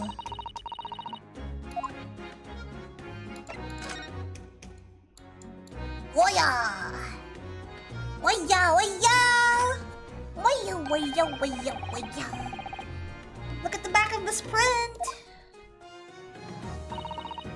13th February, 9 p.m. Article deposit, 1 small box. Loan amount, 10 shillings. Redemption deadline, 13th April, 9 p.m. So this photographic print is a redemption ticket? 13th February, that could be significant. It was just before, just 2 days before the murder of the omnibus, wasn't it? Small box. That doesn't tell us much about it, does it? Oh no, if Mr. McGilded still had the ticket, then presumably he never redeemed the article. So do you think the box might still be present somewhere in the shop? Ah, yes.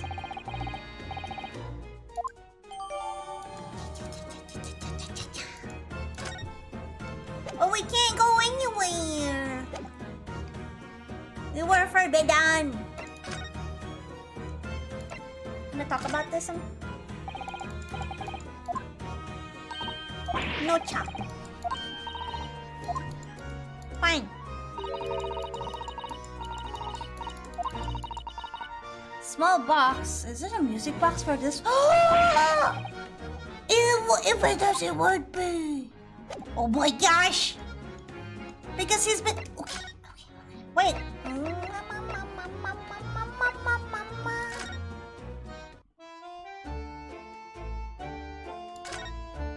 So that's still is okay.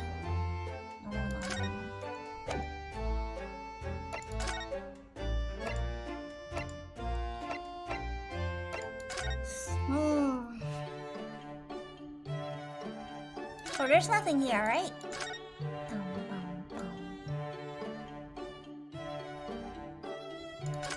Actually, I kind of like wanna. come to think of it, I haven't seen you doing much writing recently, Iris, but the paper's already set up in the typewriter, I noticed, as you're about to start.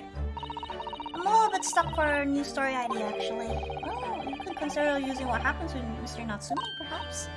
Oh yeah, that's a fabulous idea. And a great title just has just popped into my head as well. The Adventure of the Catty Man. How's that, Luna? Oh yeah, I haven't talked to Mr. Gregson because he wouldn't let me do anything yet. All I want to do is just snoop around. He doesn't let me. Okay. So how is the investigation going, Inspector? Nothing to it, really. Very simple case, this. There's some very definitive evidence. We're just about to charge that diver we arrested last night. In fact, Jida? You're going to charge her? That's right, should be able to bring her before the judge at the Bailey tomorrow. This man has no chin! Oh, you can just see a little bit with that. You can see the definition of it. Definitive evidence, you say? What is it? Come on, show me. Your ladyship, as much as I wish I could oblige you, I'm afraid. I see. You've already captured the pair of thugs who broke in here last night, have you? What the? And you are going to put them on stand as witness, are you? How could you? How? How could you possibly know that? I had a feeling, that's all. Remind me never to try to keep a secret from Iris. I have the feeling Iris might know already that we know her dad, maybe. So you arrested the two men who shot Mr. Sholmes, have you? Well, yes, they were rounded up pretty quickly by the lads on the beat. And Mrs. Stride is being held in a prison? Yeah. She should be. That's assuming she hasn't left the key from the jailer, of course. Can you tell us anything about Mr. Sholmes? What's his condition? I'm sorry I'm not at liberty to divulge that information. Scotland Yard matters are strictly confidential. All I know is being operated on Saint Sinner. Why can't I see him? I'm family, you know. I'm just terribly sorry, your ladyship. It's the hospital policy, no visiting at all. Oh. Okay.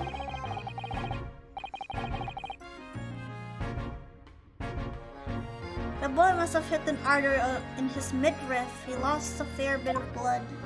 Oh no. It didn't seem too bad in the first hour or so. But a hemorrhage like that is enough to make even the one and only Sholmes pipe down. Mr. Sholmes is a human like the rest of us, you know. Well, anyway, he's having emergency surgery right now. They've gotta stop that bleeding. Will he be alright? They'll be able to make him better? Oh, of course, your ladyship! He'll be right as rain before you know it. Really, how do you know? How do I know? Because, of course, yes, because Mr. Sholmes is such a great detective, that's why.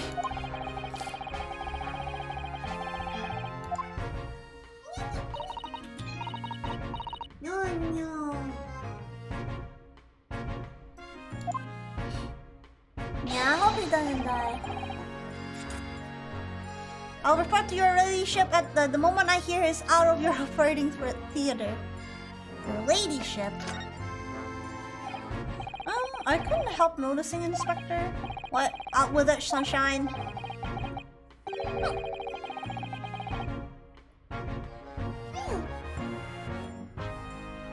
Well, there seems to be a marked difference between the way you talk to me and Iris. Watch the sauce, Sonny. I'm a copper and we don't go into favoritism. Oh, you did. But he's right, you do treat us differently. It's because of those Adventures of Horlock Sholmes stories, that's why. Oh? I prop him up, don't I? That's Inspector Tobias Gregson. Oh well, yes, because you're an acquaintance of Hurley's. What did you write about the Inspector, Iris? I don't remember really. It's one of those Sholm slang. Vexen is the smartest of the Scotland Yarders, is how he put it. Oh, did I write that? And you know what that one line did for me, eh? The very next month they paid double. Doubled, I tell you. Oh, that's amazing. Oh, because everyone at the yard reads them. They all read all the Herlock Sholm's stories. They've even set up a fan club for me. Why are you angry about it then? Of course, that explains everything. It was around that time that you become such a toady to me. Can you blame me? All it takes is one bad word from you and Sholmes could change his tune about me. Gregson? No. The great detectives will say. He's getting quite overrated these days. Think what happened to my celly that came out in the print, eh? The whole thing gives me the willies. I can't tell you how many nights of sleep I've lost to worrying about it. But that would never happen, Gregsy. Every month when the new Rants magazine comes out, my hands are trembling as I turn the pages. Oh, how awful for you. Here, have some of my tea to settle your nerves.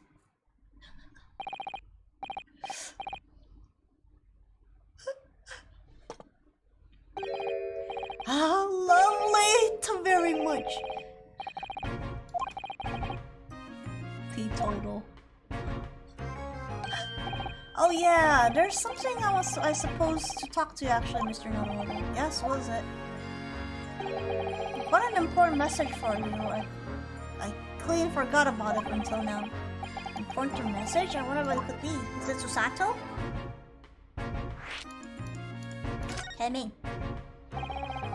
Are you gonna tell me about this important mission then? Yeah, it's about that young lady who's normally by your side, your assistant.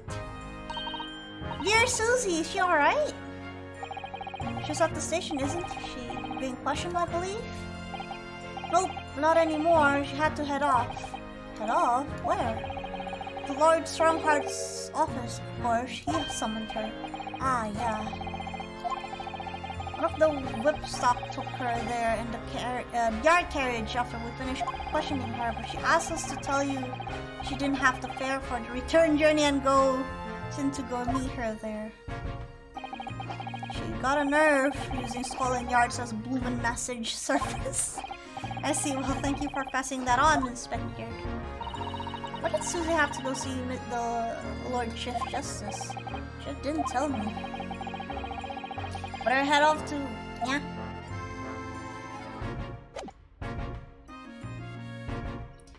Strand magazine was where the Sherlock Holmes stories were originally published. Yeah, that's why he said it as what? Rants magazine?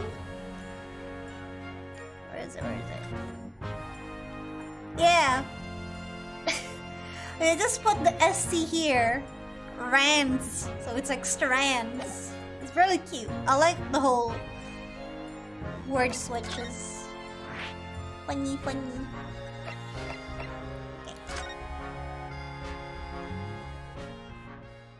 Alright, let's see Susato. British Supreme Court. Lord Justice. Yeah, no matter how many times I come here, I always get the same sense of oppressiveness somehow. Do you think the place is oppressive? I think it's normal. How so? I mean, look at the suit of armor there. You can't take that seriously, can you? Maybe it thinks the same about you.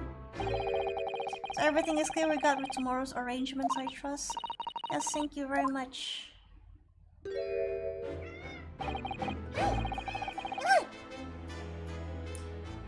They're there! Susato and Lord Strongheart. I wonder what they're talking about. They both look very serious. Very good. There is nothing further to discuss. You may return to your lodgings. No doubt you have much to do in preparation for your return to homeland. Wait, what did you just say? Your return to your homeland? Susato-san!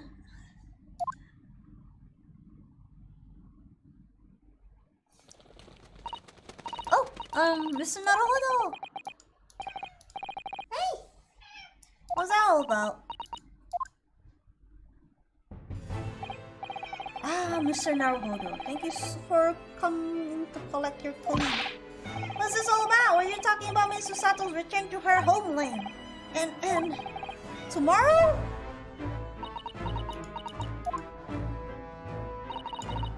Tomorrow? What about Ginny's trial? You mean... Nyonya!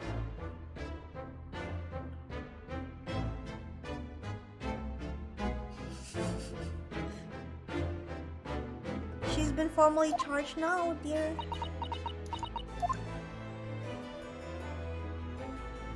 Here, tell us what goes on. Mr. Sato, what's this all about? Oh, please don't concern yourself, Mr. Naruhodo. It's only me going back to Japan. Your life here can continue, just as it has. That's not what I asked. What happened? Why are you leaving? It's my father. He's fallen ill. Oh no!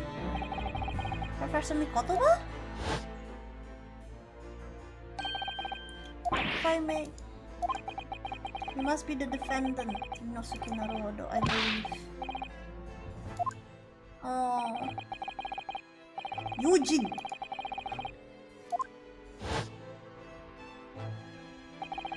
We received an international telegram from the Empire of Japan informing us of the news. 10 days ago, my father collapsed with a fever. The cause is apparently unknown, and it seems he grows weaker day by day. I don't believe it. As you are aware, the voyage from here to your country capital, Tokyo, takes 50 days!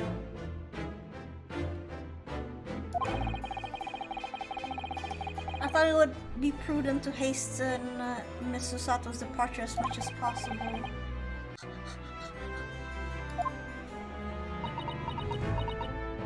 Oh no!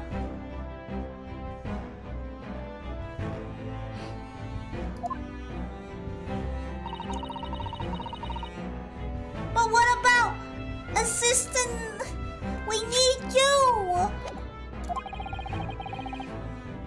Can you believe this is happening? Wait, I wanted to get my bling. I'm getting a little cold.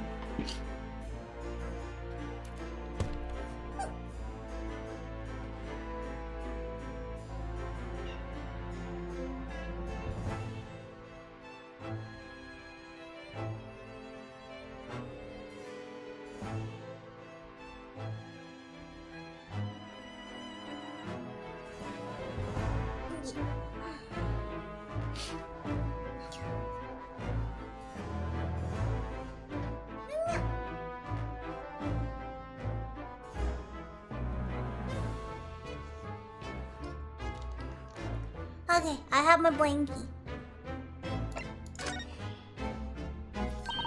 So Gina has been charged? She'll have to appear in court? Yes, she was formally charged a few hours ago, and the date of the trials has been set for tomorrow. No, not even 24 hours later? Gina, the Lestrade girl, the murder of the Baker Street pawnbroker, yes? An all too conspicuous case. The pickpocket was clearly disturbed mid-robbery and shot the man in panic.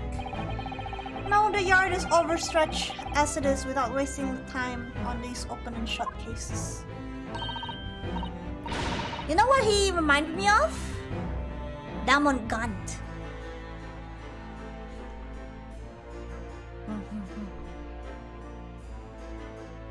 How will we get our takedowns now, right? We need our takedowns.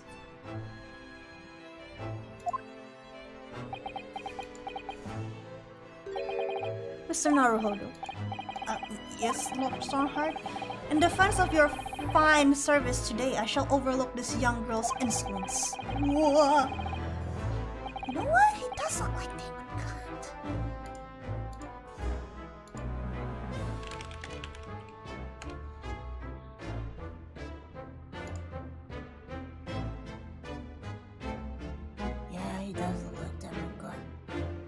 He has a goatee.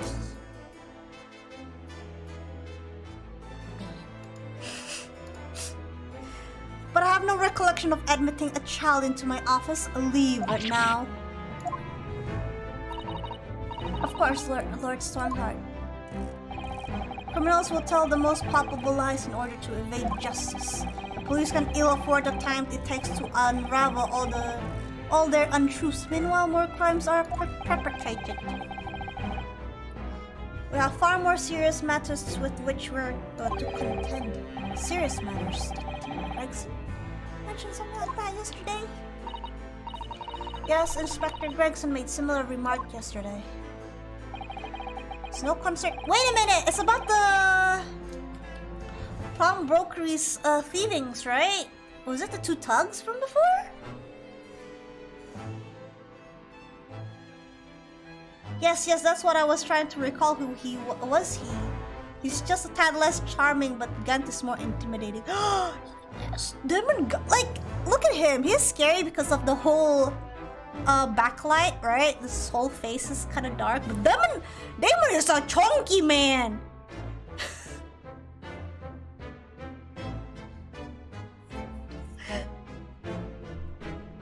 Damon is chunky. He big. He took up the screen. He has a freaking thunder lightning for his goddamn. Yeah.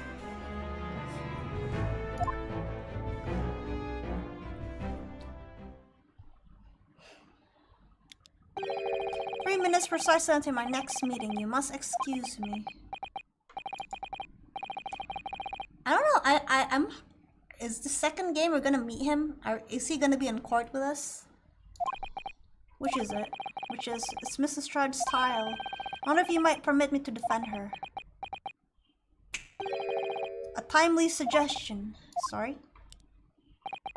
The girl currently has no representation.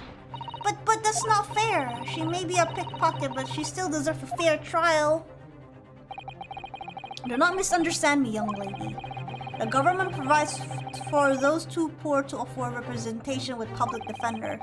The accused need only to sign relevant paperwork, and the defendant barrister will be assigned to the case.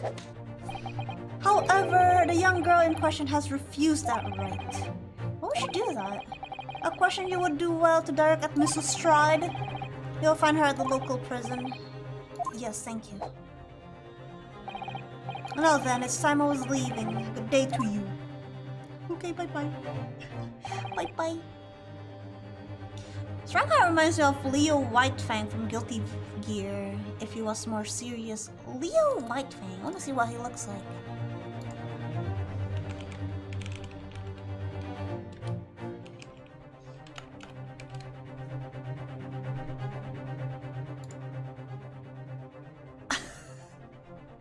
Wait a minute! Ah, the sideburns! Yeah, sorta. But he doesn't have a luscious hair as him though. Some of them has like luscious hair. And doesn't really gelled up. Hair sprayed up.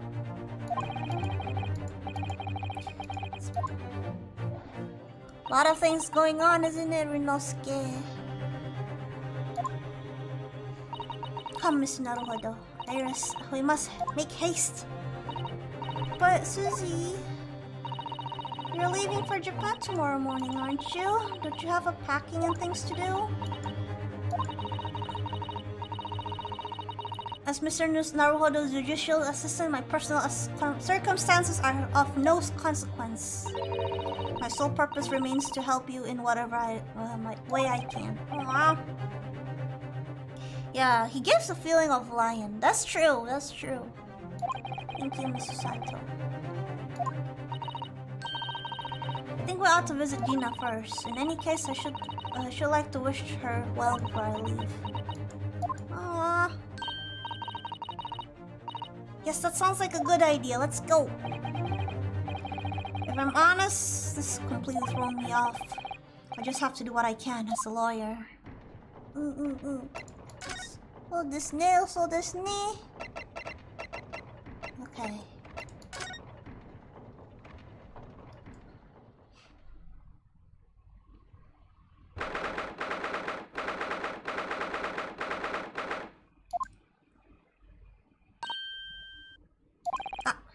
again, Gina. Ah. Look at her. Look at her. What you lot you doing here for now? To have the muzzle of that grenade launcher shoved in your face yet again, obviously. I think I need to improve the way you load ammunition into that thing, don't I?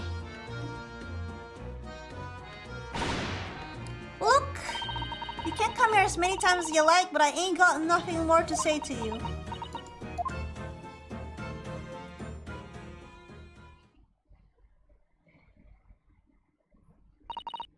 Gina, I wonder if you might hear me out. There's something I'd like to say. Well, I'm sorry to say that I must reluctantly bid you farewell. Farewell? Tomorrow I must begin my journey back home to Japan. I fear we may never meet again. Alright. I've had the pleasure of meeting so many lovely people here in London. I have so many wonderful memories. How'd she get that in? I have no idea how. So that will be a glum parting indeed. Poor Iris is so miserable. I think it's time that you need to tell her about it, Susie. Well, ain't my business. Both Iris and Mr. Naruhodo believe you to be innocent, Gina. They've put their faith in you. But somehow you can't find it in your heart to put your faith in them. Yeah, that's right, I can't. What of it? It grieves me greatly to have to say goodbye to my friends when they are so clearly unhappy. Because of you. What, is my fault? Yes, so I have one final request, Gina. Before our paths never cross again. Right here and right now. I want you to show both of them that you don't deserve the faith that invested in you. Only by doing that will you truly be as alone as you claim to be. Oh shit! Oh shit!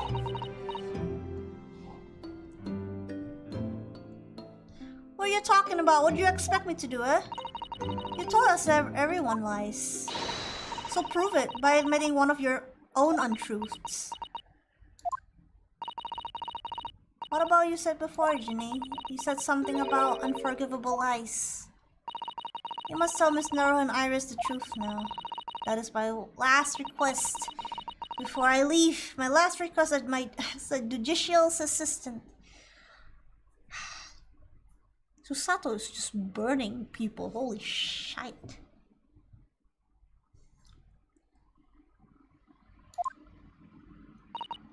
No, I can't. Whatever these lies are, they're obviously weighing very heavily on Gina's mind. You know, I could be wrong, but... is this something to do with what happened 2 months ago? Something about that trial?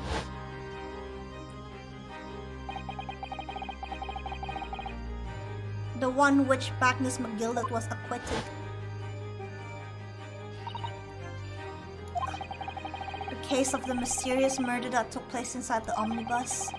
You were called as witness by the prosecution. Is that what this is about? Yeah, you're right.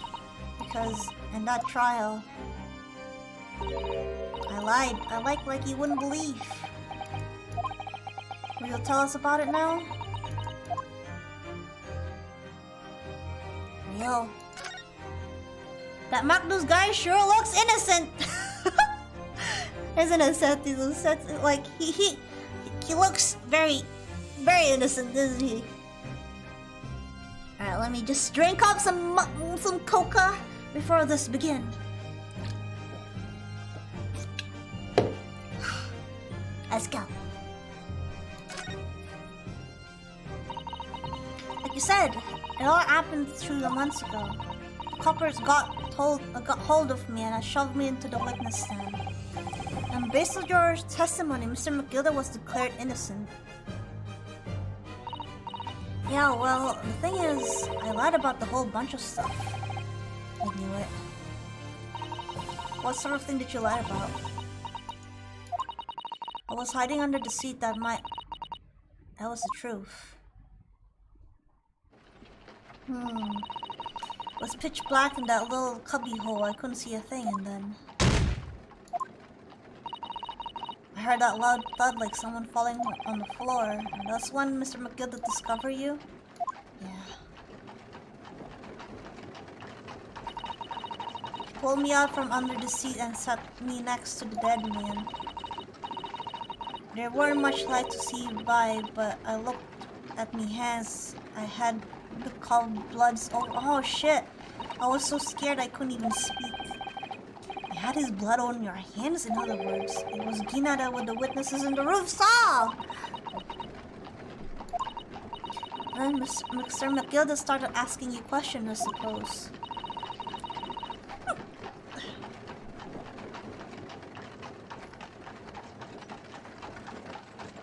Holy fuck! Who you were and why were you hiding under the seat? Yeah, he did. Only that's not all. What do you mean? I mean, he threatened me. Threaten you how? He made me swear about what I'd seen and what I heard. And about what he was gonna do after the cub was found out dead. He made me swear I wouldn't tell anyone about any of it. If I did that, he said he would let me scrap before the... I still don't know how to read this properly. Before the coppers showed up. So it was her! I mean, I had the feeling it was her, right? Remember, like, she said... that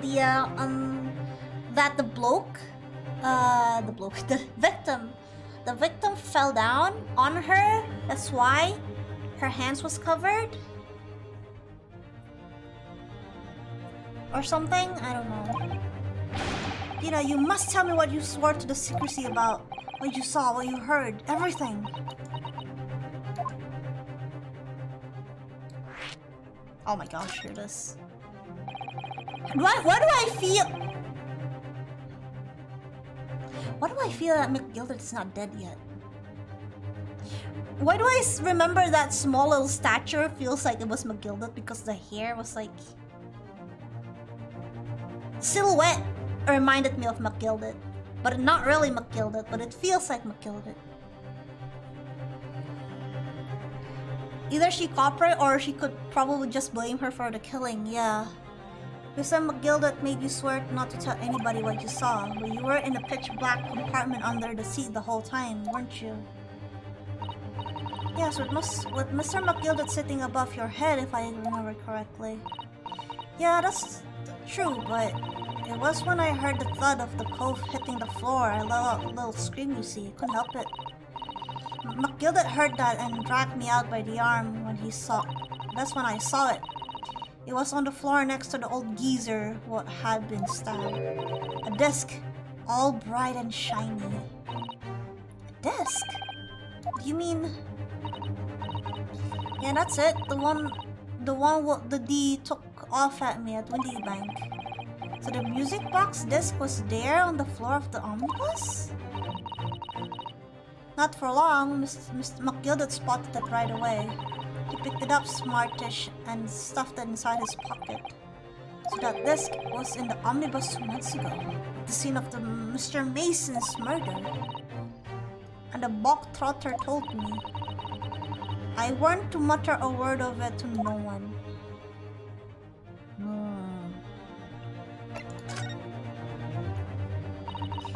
Cause it was so dark under that seat in the cab, I was straightening my ears the whole time. After a while, I heard the door and the footsteps inside the cabin. Presumably, that was Mr. McGilded getting on board. Yeah.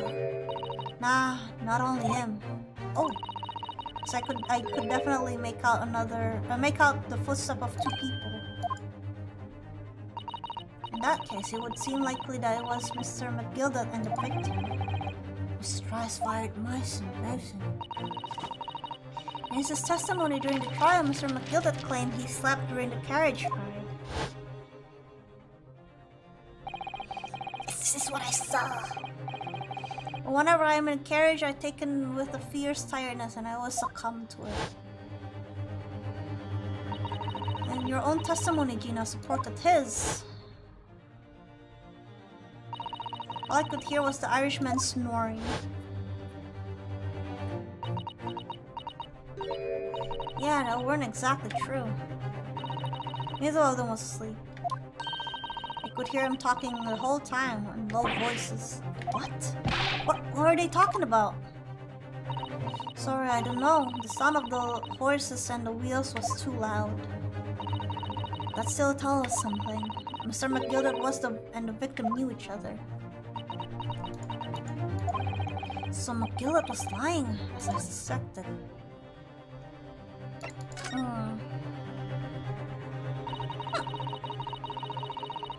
I know it weren't gonna take long before someone raised the alarm that bloke had been killed. Yes, you were quite right. The other passengers on the roof deck noticed very quickly.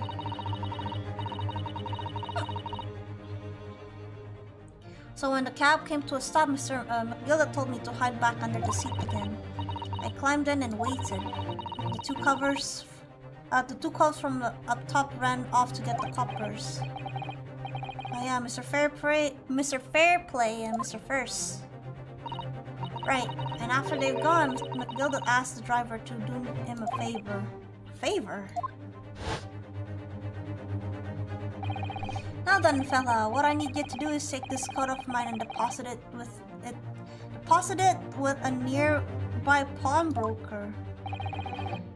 And for your troubles, let's see now. Hey, I'll give you 10 guineas. Oh my god! A nearby pawnbroker, you mean on Baker Street? Yep, you got it. It was in the Windy Banks. The coach snapped up the money and ran off to pop this coat as fast as he could. So then there was no one left in the carriage. McGilded opened the box under the seat. Let me get out of here, but not without conditions. Whoa! What? I see.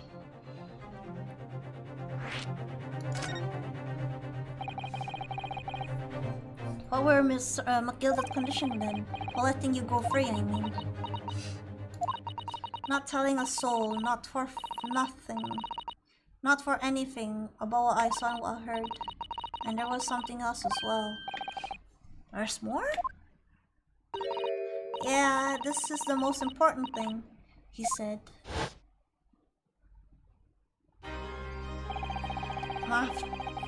After sending the coachman on a little errand for me with small change in his hand. Now then, did you hear what I asked of him? Did you see anything at all? You asked him to go pop your weasel, right? Aye. The fiend's taken me overcoat to deposit with the pawnbrokers hereabouts, and I want you lads to take the redemption ticket for it. You understand? What, you want me to have the ticket? That's right. And I'll come fetch it from you later, sometime within the next 2 months. You hang on to it until then, is that clear? Whatever you do, don't lose it. Alright then. In case I might happen to be delayed at all, you're to go to the pawn shop, Windy Bank, so it is. And you're to extend the loan or for 2 months up. If you forget, the article will be forfeited and any old fiend could come along and buy it. But I ain't got any kind of brass. Here's £5. That should be enough. Oh shit. We understand each other, lass. Don't try anything funny now. You go against me. Yeah, I get it. Good. And one more thing. In a few days from now, you'll be visited by police, I have no doubt. Coppers? Aye, they'll come asking you to take to the standing court to testify as a witness. So let's just have a wee chat about that, shall we? And what is it that you must say? And what is it that you want? Oh boy.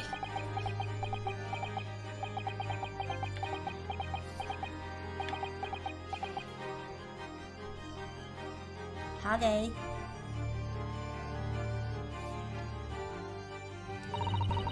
After you've gone over it all, I packed it, got as far away from there as I could. You hid the pawnbroker's ticket in some bushes near the scene. I went to fetch it the next day once it got dark. I knew it was McGilded that told her to get it! Of course, Gina into giving false testimony.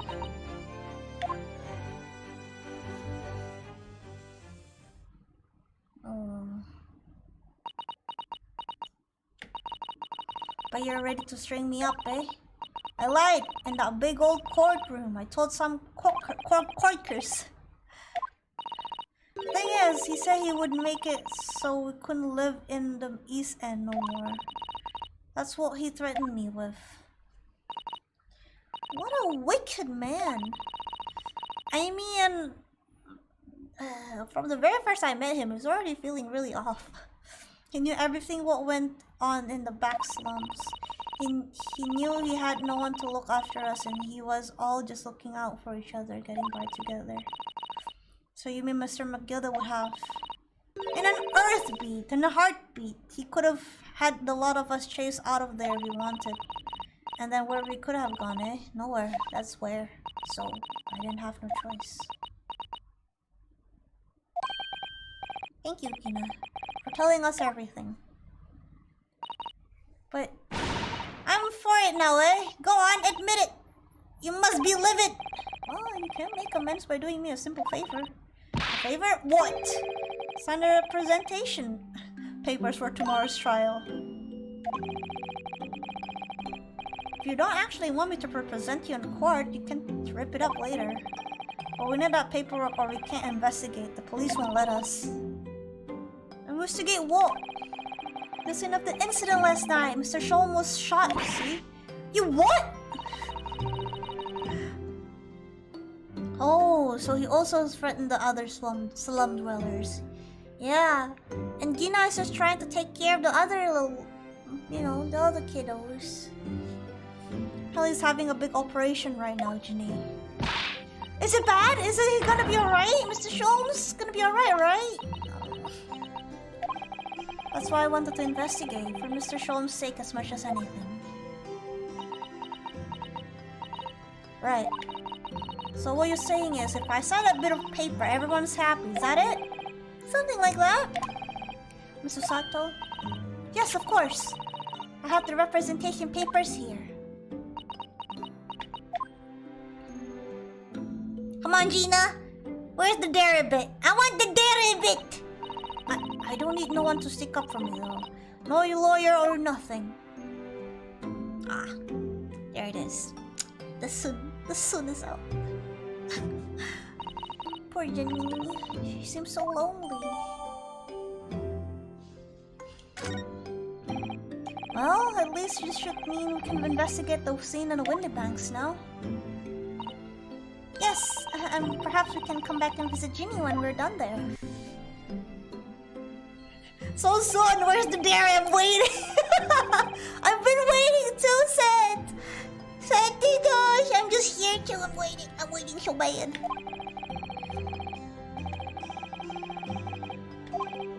Anyway, for now it means Inspector Gregson can't stop us. Yes. Although, something tells me he's not going to be happy about it. I don't think he will. Stop being be continued. Holy shit, is this it? There's gonna be another investigation? How long is the investigation goes anyway? Holy shite.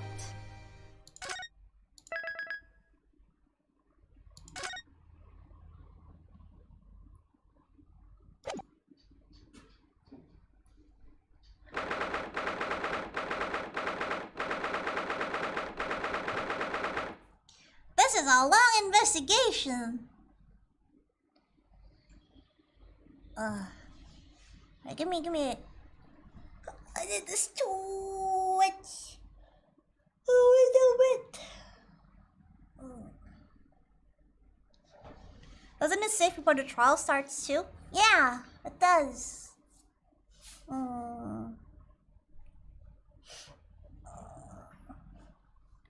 do want to get something new before.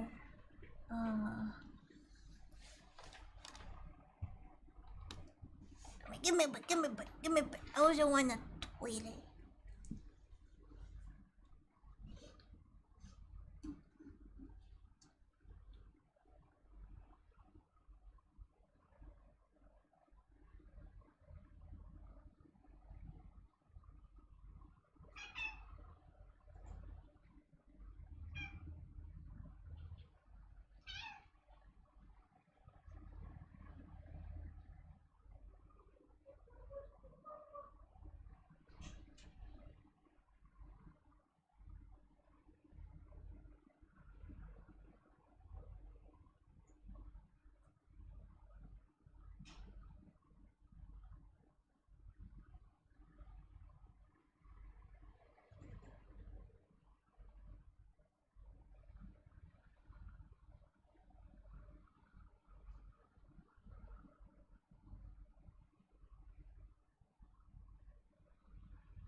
my water bottle filled.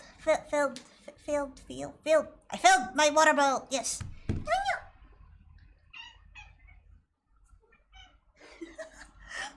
Alright. Let's continue anyway. We're here again at the scene of the crime. Hello, mister! Now to thrust this representation paper in Gregson's face. I failed it. I filled the water bottle. Yes. For later when my coca is out.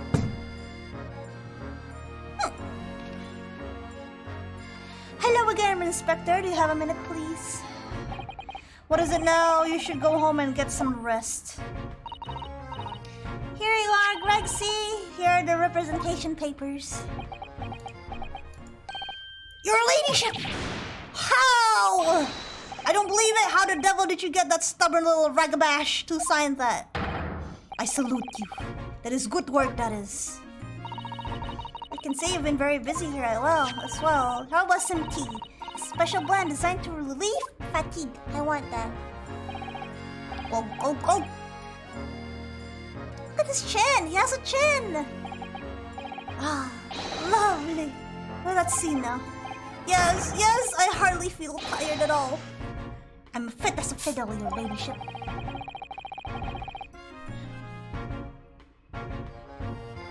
Rexon looks cool for a second there before. He did, isn't he?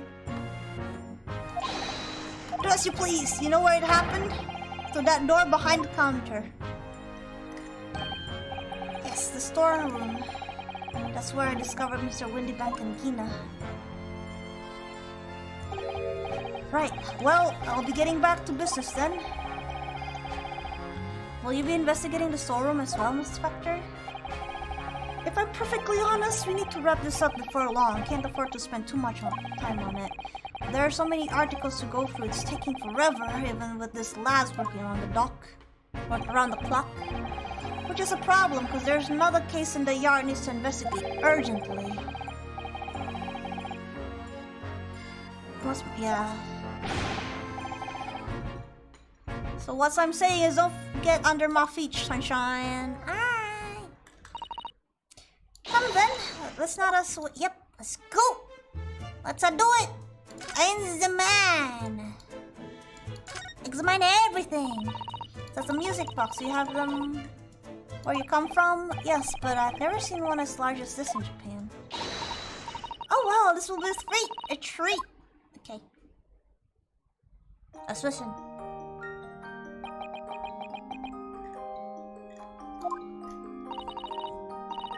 What do you think? It's pretty sound.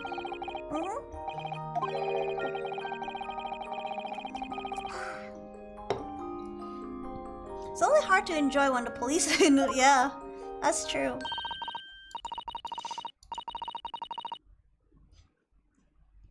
Never mind that, if any of them say anything, I'll tell Gregsy to have a word.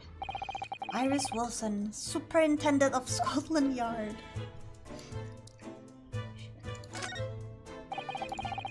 The police are scouring every inch of this place by the look of it.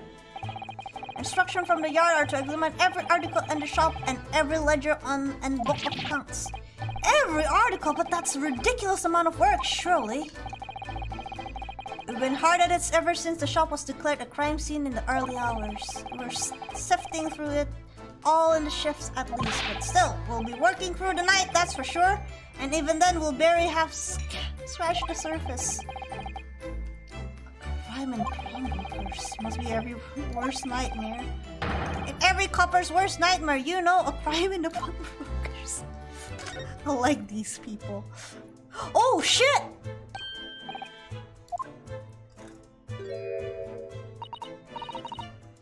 Just a bullet. I can see the bullet going. Yeah. Holy. What?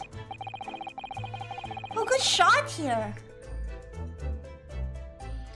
Presumably, Mr. Windybank wasn't practicing his revolt. I mean, there's blood, bro. Oh, well. Mr. Sean likes to practice his drawing in his drawing room whenever he can. He's very patriotic like that. Sorry. In It's all there in the Adventures of Sherlock Holmes, you know.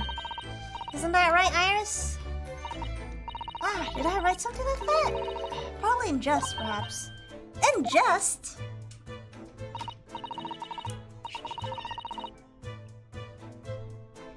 He doesn't do it often. It's quite a dangerous pastime. He doesn't do it often. He shouldn't even do it once. Forget that for now, Runo. Let's examine this bullet. Yeah. Let's use that tech of yours. Was that around the bullet hole? Is it blood? Suspicious red stain on the calendar. I like that. What is that? What is that stain? What is that hugely red stain around the bullet? I wonder, is it blood? No shit, Runo. How can you not notice this big splash? That's definitely ketchup. Definitely ketchup. Ah, Mary will be a help of that. What? There's nothing like the sight of blood to get the blood pumping, is there, Runo? I have the feeling I'm not as bloody-minded as you, Iris. I'm afraid the sight of blood makes my blood run cold. There you have it, you see? When it comes to blood, we're all different types. Yes, what a scientific observation. You sure it ain't strawberry jam? So you need this. Oh no, what is that scary looking thing? Hurley and I haven't actually come up with a name for it yet. But as soon as you see it in action, you'll understand what it does. Watch.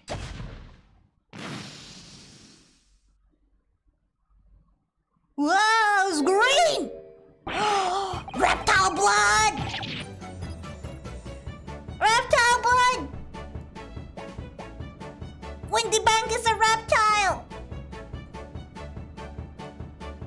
The color of the blood cell has changed. There, does it make sense now? Just kidding. Alien! Yes, I'm starting to understand. Good, it works on the principle that different people have different types of blood, you see. Yes, how wonderful!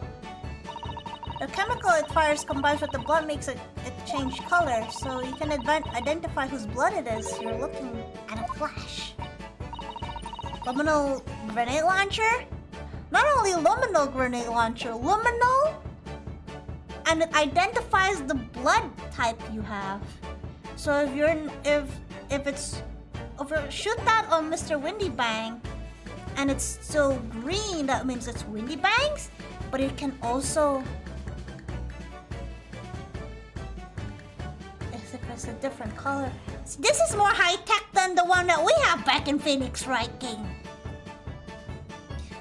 Back in that game, we just sprayed some shit and had to use the goggles to see it. And it all looked blue. And you're saying years ago in the 19th century that we can have different colored luminals? What the fuck? Why don't we have it now?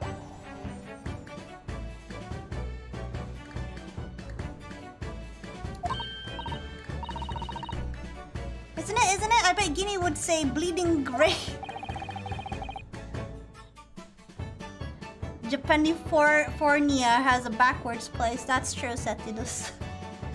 Technology advanced backwards. That reminds me of what Pew'd say. We're just evolving, but backwards.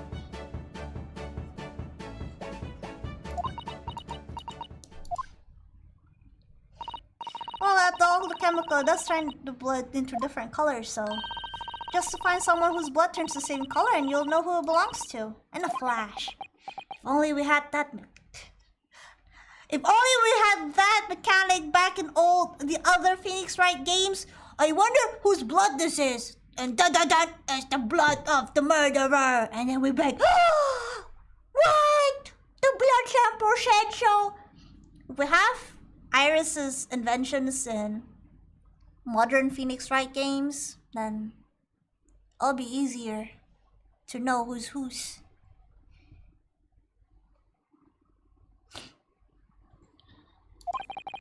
It's more like two flashes, really, isn't it? One flash or two, this could well turn out to be a very valuable clue. Must take it. Yes, we will.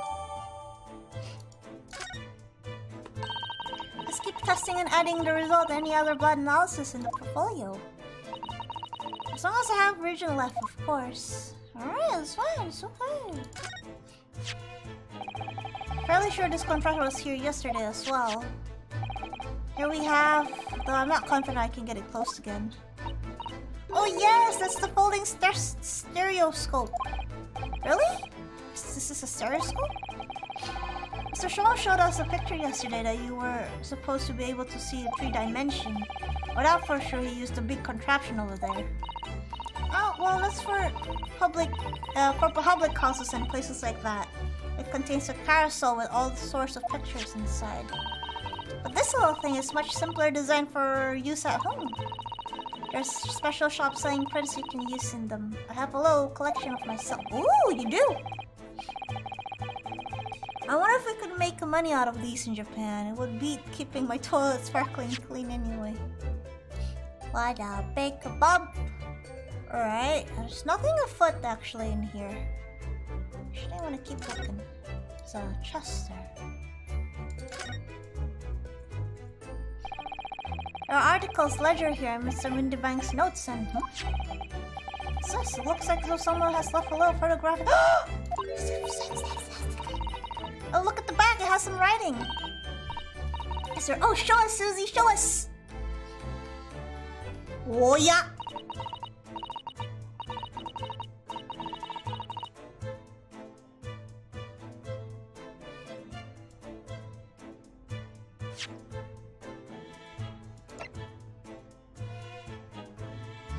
Is all the prom broker's ticket just a picture of cute stuff? 15th of February, 10:30 p.m. Article deposit, 1 gentleman's overcoat. Loan amount paid, £1. Redemption deadline, 15 April, 10. Gentleman's overcoat, pawned for £1. It clearly was a very fine coat, in fact, I think. Yes, this must be the ticket for the overcoat that Ginny redeemed yesterday.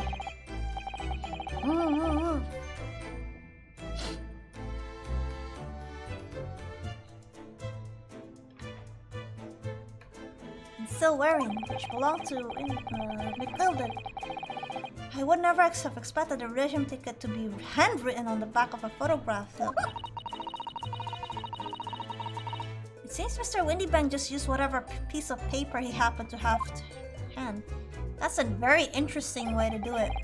But this photograph of a cat, it looks very familiar, doesn't it? I'm sure I've seen this exact same picture elsewhere. But you're right, they're very recently, the same as the one Ginny gave us earlier.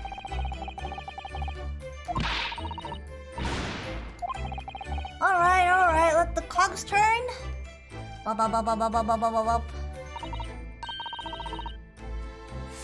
Look, it's... Oh, it's for the thing!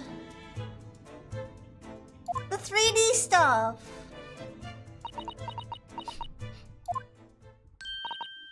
Hehe, I've got it. These 2 photographs hide an amazing secret. Secret? What does she mean? You must tell us, Iris, at once. Hehe, do you really want to know? Yes, we need to tell you about this pair of photographs. Just go the other way. Come on. Come on.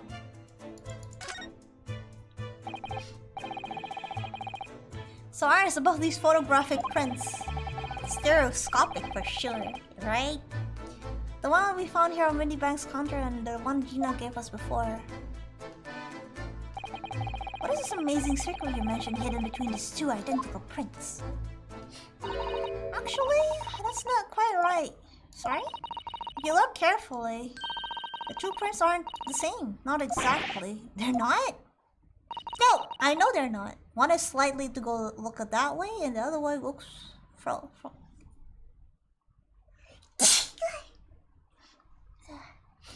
Have a look at them now. Oh. Can you see that they're just slightly different from each other? Okay, very soft.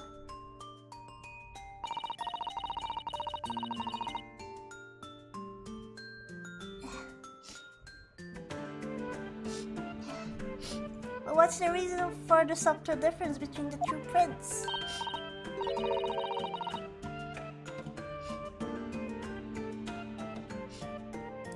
put them the wrong way around and you go permanently cross-eyed. Oh shit.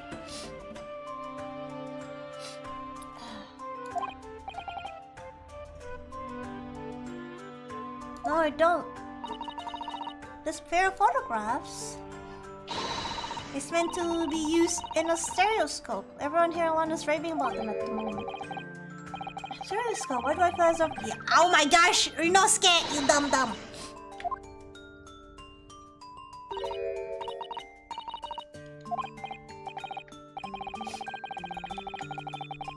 It's of course a magical machine that makes everything, that makes picture looks real enough to touch.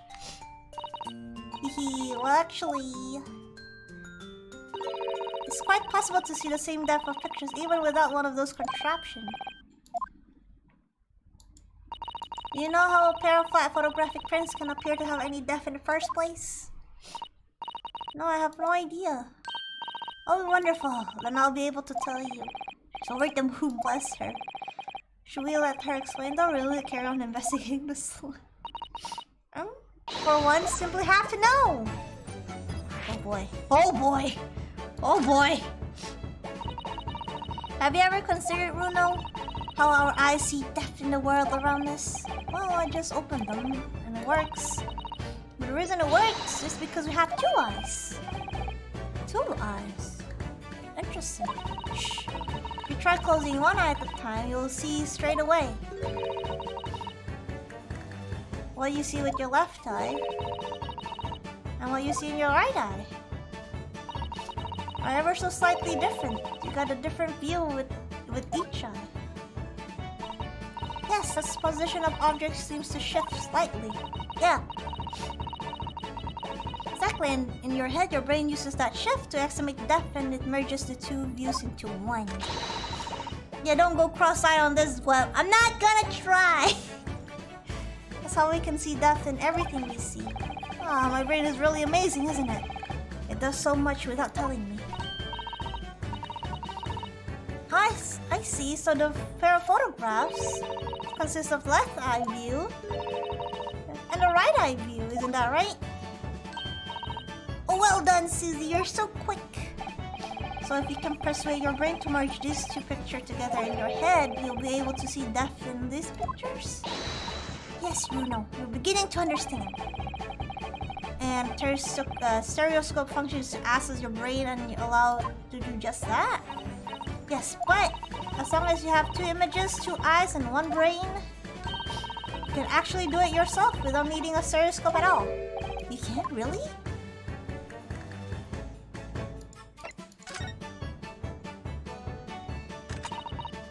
Let's try. Let's see if we can view this pair of prints without the help of the stereoscope. Oh yes, I'm dying to have a go.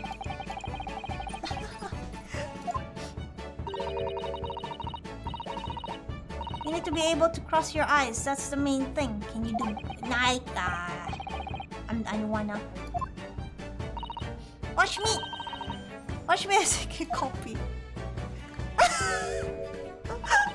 Oh my god, Iris! Alright, let me try. Are you ready, Wishing Out Hoyo? Don't fucking tell me. There, how's that? Wonderful, now it's your turn.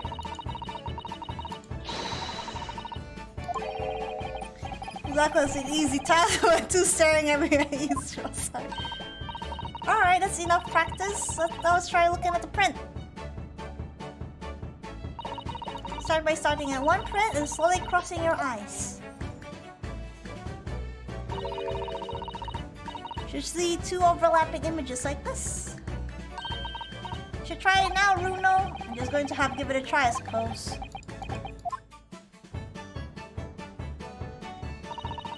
Did the print split into two images for you? Now the next step, what do I do now? Is to put a pair side by side like this and then try crossing your eyes again. Until...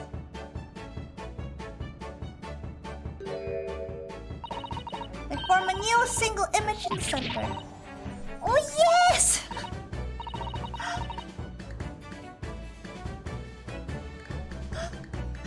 Oh no! looks so real. I could look at it all day. Look at her!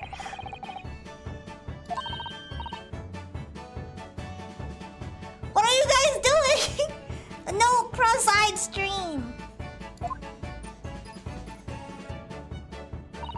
Pretend you're looking through the two pictures and slowly close your eyes. Keep adjusting the position of your eyes until the two overlap exactly in the middle. Like this.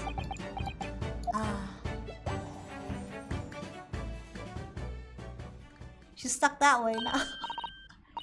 There, you manage it, so now you know how the stereoscopic image works. Quite extraordinary. Yeah, how amazing. So what do you think about these stereoscopic prints in Reno? They're certainly amazing, but it isn't easy to get the knack of viewing them properly. No, some people find it easier than others. That's why a contraption like these exists for people who find it tricky. I recognize that. We saw one over there yesterday, didn't we? Yeah. If I remember correctly, if you press this little knob over here, then the set of pair photographs in the stand at the back end. Still amazing, even though I know I know roughly how it works now. Well, London seems to agree with you. Stereoscope aren't very popular at the moment. You can find all of these in folding contraption in lots of household and capital currently. But if these little machines are so affordable, surely there's no need to go around staring cross-eyed at pictures like you. I hate them. But it's much more satisfying to be able to see the effect with your own eyes. Well, I think so in many cases. True. Stereoscopic pictures, I never even heard of them until yesterday. We certainly learned a lot about them, but I wonder if it's knowledge that I ever actually need. You will! You will! Because everything in the game, you know, it's gonna be something. I bet. So, can we move there? Behind that door is the storeroom, isn't it? That's what Greg C said. Yup.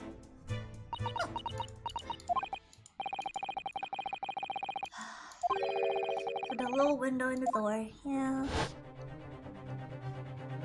Looks like it's fired from the back too.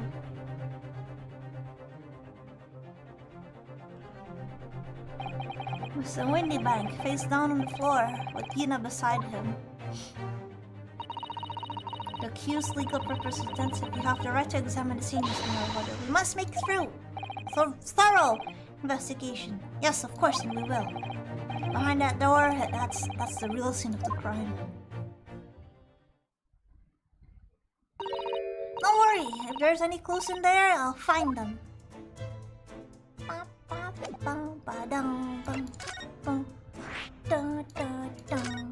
Let's go.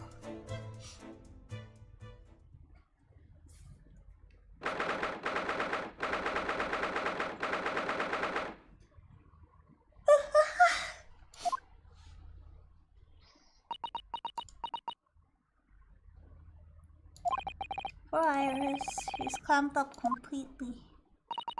Iris is bound to find this difficult. After all, Mr. Windyback's life was taken in this very room only last night.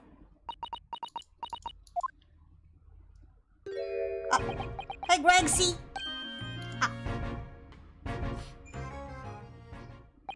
Wait, Inspector!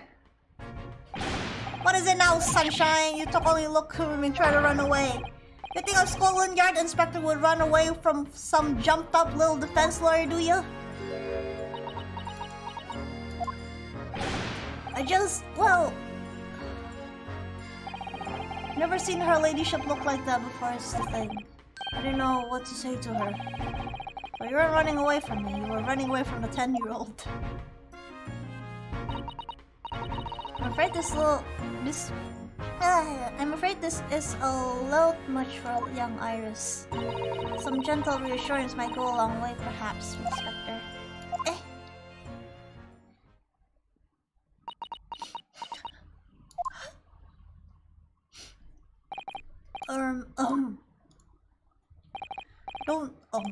Don't trouble yourself unduly, your ladyship. I mean, at least you're not dead, are you? No, that's not how you do it! I don't think that went very well. Why? Look, I'm in the middle of investigation here, sunshine. I told you not to get under my feet. Oh, sorry, man. And we have investigating to do ourselves. Yes. I'd like to hear more of that. What socially inept inspector has to say. Oh, girly. And inquire into how Mr. Sholm's operation is going. Well.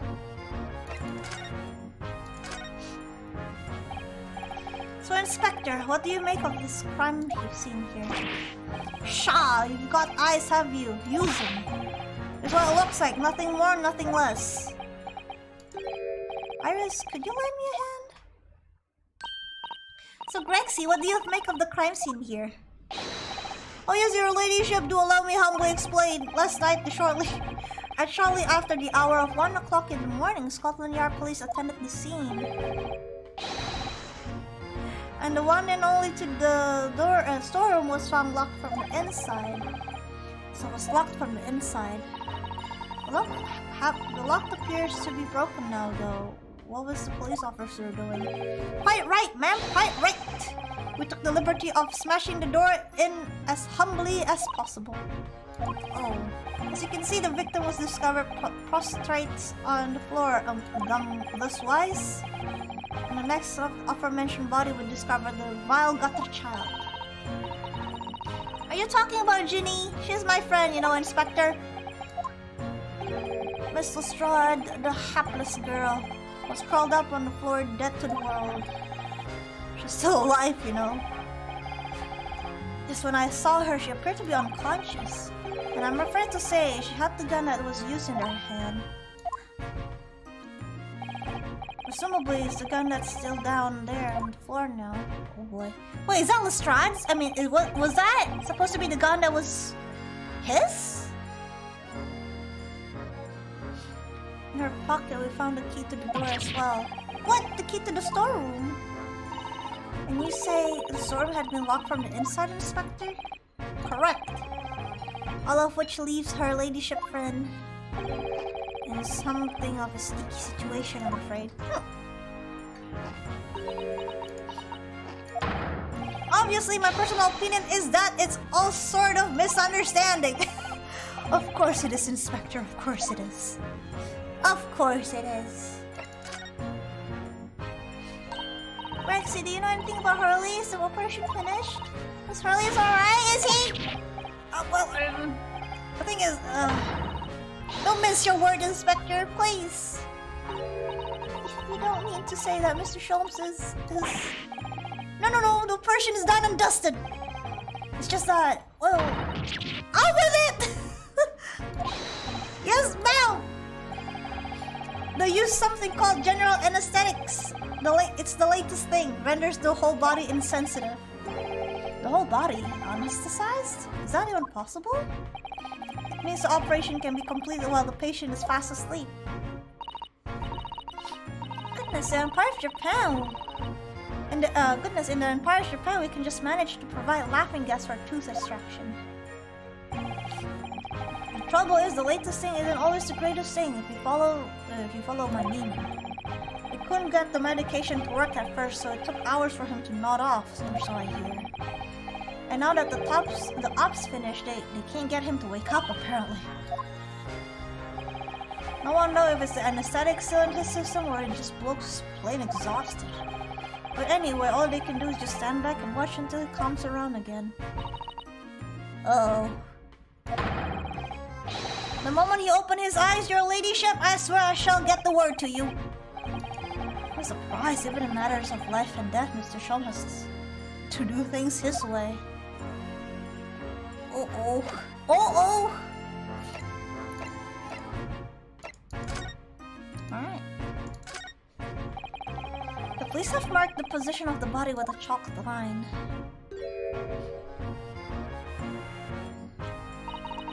Mr. Windybank. He was a nice old man. Well, he was shot just once through the heart.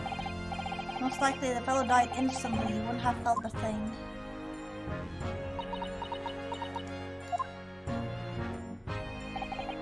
This must be his blood then. Oh. I don't like to ask such rich time-irish, but I wonder if perhaps... Don't worry, Susie. I'm ready for action.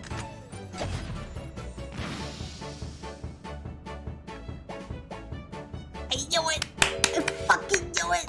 I knew it!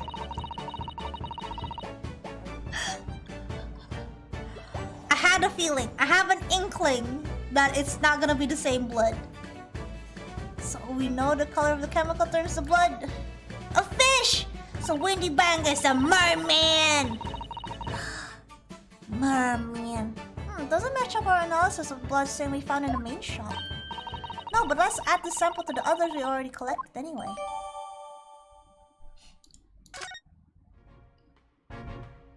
Oh, is it Sholmes? Kukkkie! It's a very saucy fish, isn't it? Sushi merman. Kukkkie! Hello! Also, thank you for the art, by the way. I had to use it for my thumbnail. Thank you, all the blue. I mean, he's rather plump, isn't he? Ginger blueberry. Is this a revolver, a real one? And quite possibly the murder weapon used to take Mr. Windybank's life. Is this Windybank's? I know that he has one, right? To threaten his life whenever things doesn't go well. What's the matter, Susie? You and Bruno look like you're about to faint. Well, it's just that I've rarely seen a gun in the flesh. What are you, Yunosuke, you see the gun! Have you not remember what Windybank did in front of you guys? And yesterday? Oh. He has one with only one bullet loaded. I wonder if that's gonna be like... an issue. I have issue with guns in the past. But anyway, we saw Mr. Windybank with this yesterday, didn't we? Yeah, we did. I shall take my own life. Damn it.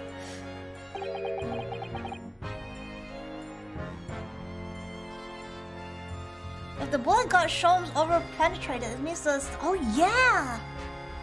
Huh. Now that you mention it, Adit. Now that you mention it, there might not be Sholmes at all. It must be the same gun. Damn it, game. And last night when I looked through the spy hole in the door of the storeroom, that was the same gun I saw in Gina's hand. Mr. Windybank told us that he only ever had a single bullet loaded in his revolver, didn't he? Yeah. Well, it seems empty now. The one and only bullet he had in his gun has been fired. So we can be fairly certain that only a single shot was fired from this revolver. Yikes.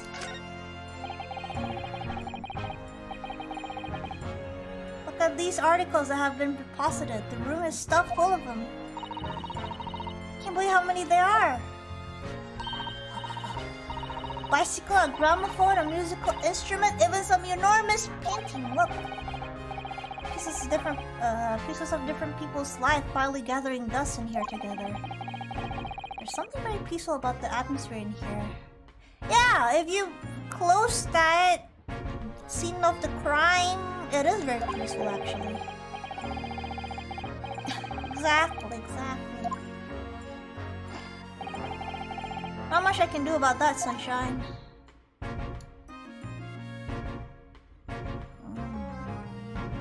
Box.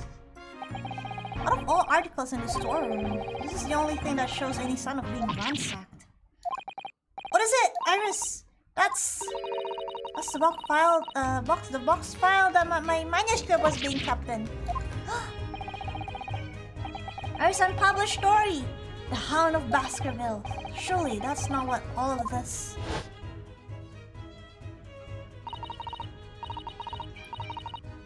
I'm sorry, Iris, but if you ask me, you sold it. Without telling you.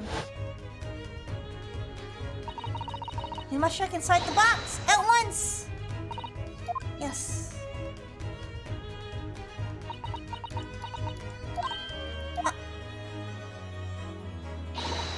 It was there. Iris' story was there. Really? It was? Well, that's good news, isn't it, Iris? Oh, yeah. I mean, of course I believe Hurley when he said he deposited it here, but still. It's a relief to actually see it. Really, because that's not very well hidden around.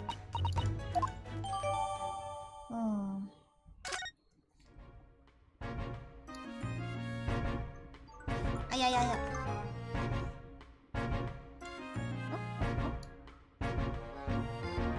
What else?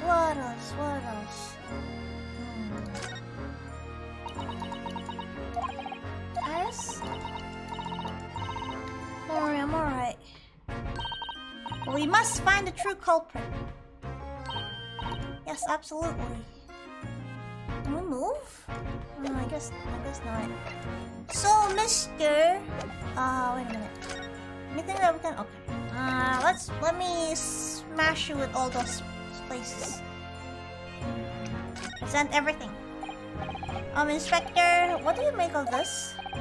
What do we have here then? Redemption ticket for an article deposited here. Is it? It's like someone ran out of the office stationery and wrote the ticket on whatever paper test to hand. Yes, this is the ticket for Mr. McGilded overcoat, the one that little diver turned up with yesterday. Oh, actually no, it's not. Really? I think you know better than me, do you? No, I didn't mean to. Bruno's right, Greg. See, it isn't the same ticket. Of course it isn't. Of course it isn't. I never doubted you, your ladyship. So what's it all about then? If I might be so bold to ask. This is a second ticket. Second one? Seems that Mr. McGilded in fact had another article in the storage here at Windybanks. Is that right? I think we need to discuss this further with the inspector, Mr. Naruto. Oh, good. Because he's never easy to talk to. Let's talk to you. Come on, out with it. This ticket was in one of the pockets of Mr. McGilded's overcoat. You mean to tell me? Yes, there's another one. There was more than just the music box disc, it seems. I should have insisted the lads taking it back to the yard and examining it properly. Well, according to the details on this ticket, Mr. McGilded deposited another article here with Mr. Windybank. Yes, I can see it's written here. It's a small box, was it? Do you have any idea where it is, Greg? See, any idea at all? It's another article belonging to Mr. McGilded. It could be an important clue. Yes, I suppose it could be... Please stop looking at me with those big turquoise eyes! All full of hope and expectation. It's too much pressure. I will lose me marbles. I'll go barking. I really wish I had an infinite fish and chips, a newspaper like this. That's enough sauce for you, sunshine. There's one thing that happens springs to mind. According to this ticket, the redemption deadline's already passed, hasn't it? Oh yeah, of course. Articles are only held for 2 months. So the small box will no longer be in here then. That's right. It's been forfeited. It should be outside! Just tune in, but who eats fries like that? Apparently Gregson right here! It's uncouth! And just eat it like a barbarian. Sure, it could be on the shelves in front of the shop. Yes, the shelves! You're wasting your time.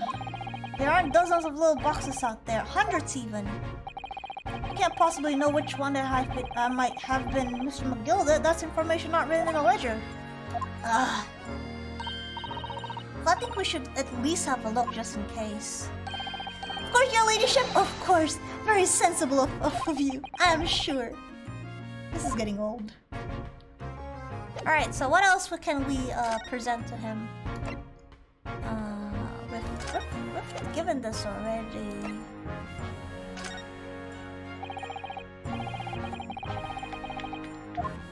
Oh, he has nothing. Okay.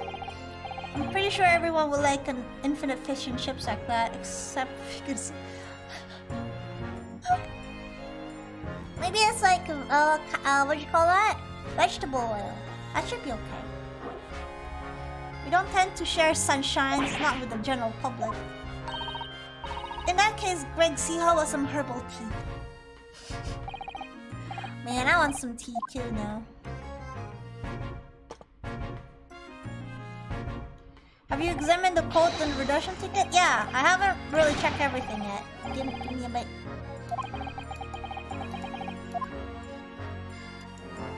Haven't yet. Give me a take. Give me a bit. Alright.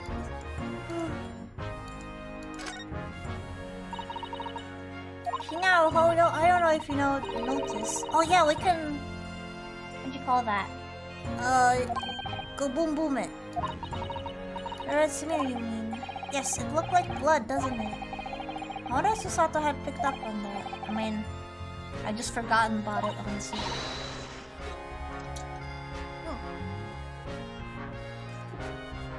Winning Iris, we do.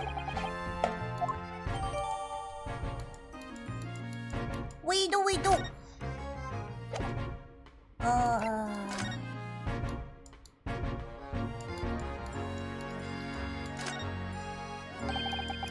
One of basketballs. What's the something I know the exact title of this unpublished story? Guess I'll just have to wait until she's ready to explain it to me. I'm so sorry. No, Sussy! Alright, Sussy.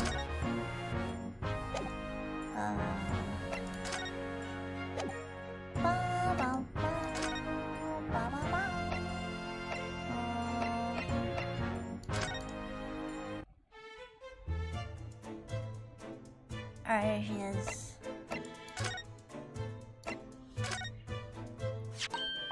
Oh, that looks like blood! Yes! What says from the gloved finger? It's almost certain a glove made Is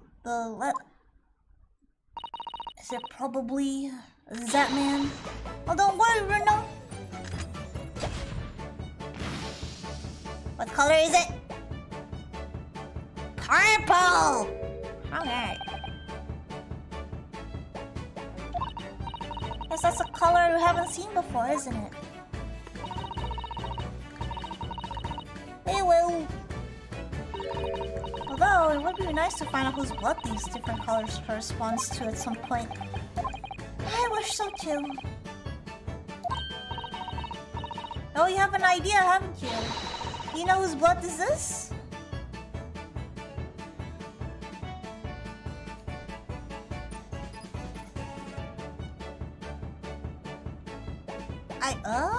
Can I see like the people? Oh my god, Egbert! I don't think it's Lestrade's though, even though she's the one who...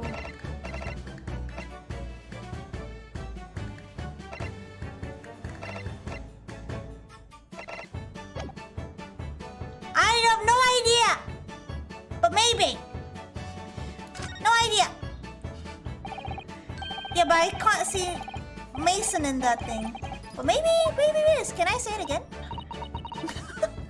Could be Mason, but I thought we have to present something. So maybe we don't know in game. I wonder. What? Well, isn't true that the color doesn't help us. But what about considering how the mark came to be in the first place? Might have an idea about that. Might help you, Runo. Just the bluff. Keep up that Naruhodo legacy. Oh yeah! Let's bluff it up. Bluff it up. We have to bluff it up. The true technique of the right legacy.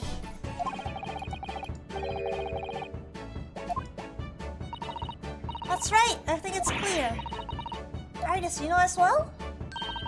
Your first Runo. Who do you think it belongs to? Alright, I believe that this blood is of...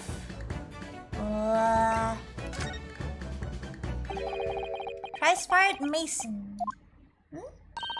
You don't sound very unsure of yourself the way you trailed off there. It was 2 months ago, that's the case. Of course, I never met the victim, so I was struggling to remember his name. He is definitely Trice-fired, though. The victim? Of the omnibus case? Yes, his name was indeed Trice-fired Mason. But that would mean that this bloodstain was left in the ticket 2 months ago. Yes, I think it was. Gina brought this ticket here in the bank, Winnie Banks, yesterday.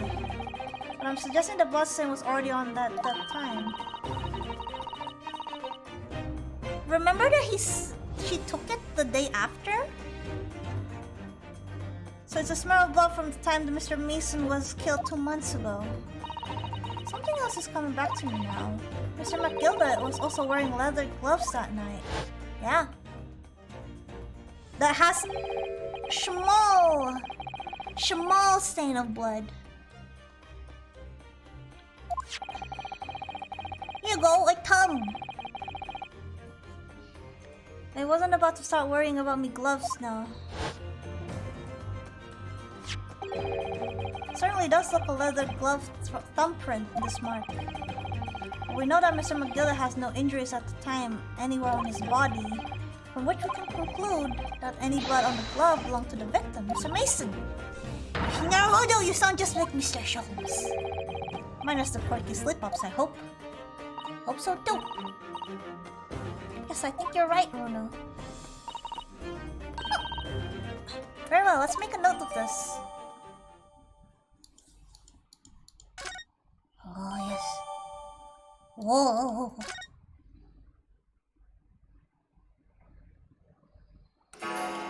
No!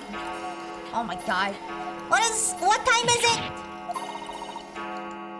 I nearly jumped out of my skin there. How could Mr. Windy Banks such a wicked trap? I doubt he set out to scare anyone. Is that really the time? I think perhaps we should pay Gina another visit soon. Oh! Her trial is tomorrow. We must establish whether or not you'll be defending her. I think we should ask her one more time. She may have changed her mind. Alright. Don't you remember, Runo?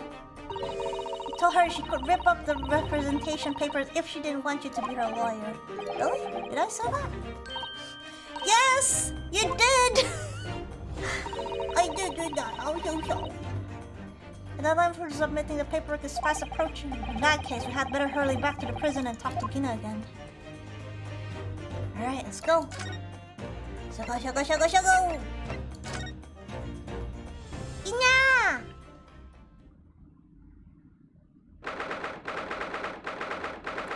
Ooh, 5 already! Holy shit. Gina, good. You're back.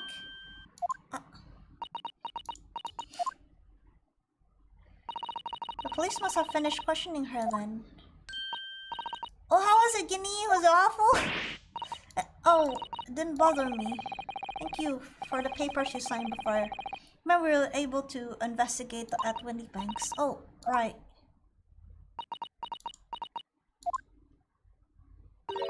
Don't you want to know how we got on? I've been ever so busy. What's the point in asking? What changed for everyone saying that I did it? That's not... You know, we came to ask for your final decision. What decision? She did great, that's what grenade launcher. That's a nice character though. Let's hope it stays. About tomorrow's trial, will you let me defend you or not? I must submit the paperwork now if you like Mr. Naruhodo to represent you. Right, I see. She's really lost her file all of a sudden, but I know that what it feels like. The worry is just so hard to bear. Come on.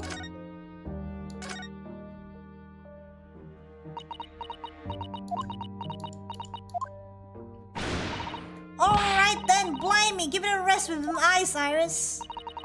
So come on then, fill us in. Who done it? Fortunately, we don't know that yet. You don't say. I don't know yet, Gina. But Mr. Naruhodo and all of us know that you are innocent of this crime. And while we haven't had yet to work out who the real culprit is, there are numbers of interesting facts that we have to manage to establish. Oh yeah? Like what? Like for example, the reason for you being there in the first place. I think I know why you broke into Windybank's that night. Looks like I'm going to have to take some evidence that clearly reveals the reason. Yeah, you could just do that, you know, it's easy. Just easy, you know, I can just like shabam it on her face, right? We found this in Mr. Windybank's storeroom, the manuscript of Iris's latest story. Oh, right. Well, that's good then. Curiously, the storeroom at Windybank showed no sign of being ransacked for items of the value or like, with one exception. The box file that housed this manuscript was you, wasn't it, Gina, who broke open the box containing this manuscript last night. You were determined to find out whether or not the Hound of Baskervilles was really there. That's the real reason you broke into the storeroom last night, isn't it? Ah! Why don't you tell us what happened, please?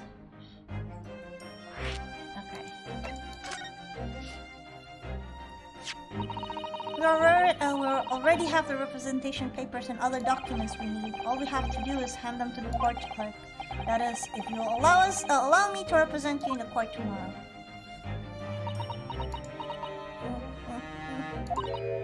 Nah, don't bother. You mean ripping up and chucking, would ya? Them representation papers or whatever they call it. The cell ain't fancy enough to have a bin. So what will you do in court tomorrow? I'll be fine on my own. I don't think you will be. Look, it don't matter. What's gonna happen is gonna happen. This is one stubborn pickpocket.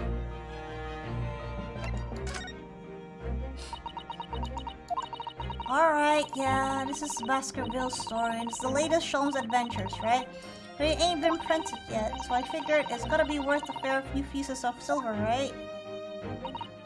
Oh yes, at least 5,000 pounds. So you intended to sell Iris' manuscript, did you?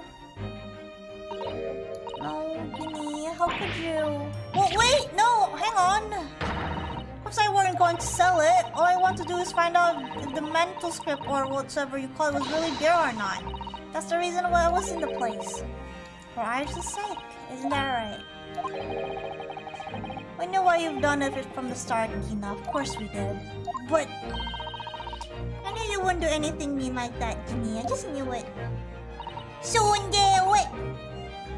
Shungewe! When I saw the manuscript in the story, it reminded me of what you said the night before. Grown-ups do a lot worse than that, believe me. Bare-faced liar, a lot of them. Just ain't realized it yet.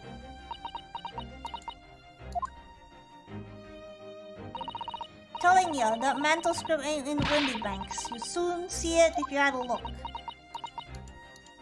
If I'm honest, I have wondered if Hurley's telling me the truth sometimes. I mean that sometimes I wonder if he might have hidden my manuscript somewhere I don't know. You duped to reveal the dare. It came out and no one can beat the Iris, not even the Sun. Yup. Iris power's too strong. Oh Ginny, that was so sweet of you. Alright. I'll tell you why I did it. Just stop looking at me like that, Iris. Come on, tell us. Tell us. Be truthful now. It weren't because of Iris. That's not why I did it. I just wanted to know the truth, that's all. Sure thing! You wanted to know if Mr. Schoen was being honest? If he really deposited the manuscript at Winniebank's? It's like I told you the night before. I never had a father. But Iris thought ain't like mine. She got her dad, only she can't see him. And I reckon that's gonna be harder. That's why if she writes her stories, they're about their dad, really. That's what it sounded like to me anyway. Last night when I was listening to what you were saying. Stories about daddy? You mean they're not adventures of the great detective, so much as they're adventures of the great detective and his trusty partner. Well, that's how I see it, yeah. You're so thoughtful and so kind, Jimmy. Yes, and we never thought any differently, did we? Look! Give it a rest, will ya? Hey, this chummy nonsense. You hear I ate it. You don't trust no one, right? That's how I work, because you don't trust no one. No one can let you down, so leave me alone. Who hurt you? Who hurt you? Jenny, what happened here? Oh boy, what is that? Also, what happened? Who hurt you? Jenny, you have blood all over. I noticed until now, but it's unmistakable. Right there on both sleeves on that overcoat. There's some very suspicious red stains. What are you looking at me like that?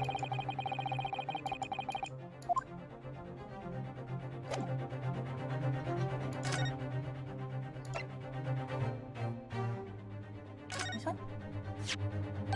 Do you see this pawnbroker's ticket, Gina? It's one of it's the one you took at the two Windy Banks, isn't it? The one for the black overcoat that you're wearing. Wait, is this the overcoat that the guy? So this is the overcoat that Mr. McGilded wears, wasn't it? I don't know. The one overcoat you're wearing now. What? That? I don't know. They all look the same to me, those tickets. Surely not. Well, this one has a very obvious mark on it that would appear to be blood. Does that ring any bells?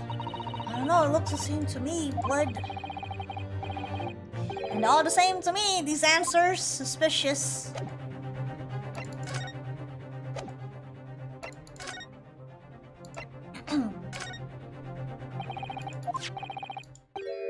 Sorry, not that one. Not that one. Not that one, not that one, not that one. This one. Those stains on the sleeves of your new coat, you know. They're blood, aren't they? Not that I know is blood yet. What? Blood, Mr. Naruhodo! Don't appear to have any obvious wounds yourself, though. So it could be blood that spattered from Mr. Winnie Banks when he was shot last night. Let's not beat around the bush here. My trusty friend of mine will get resolved much faster than anything else. Don't move, Jenny! I'm going to shoot.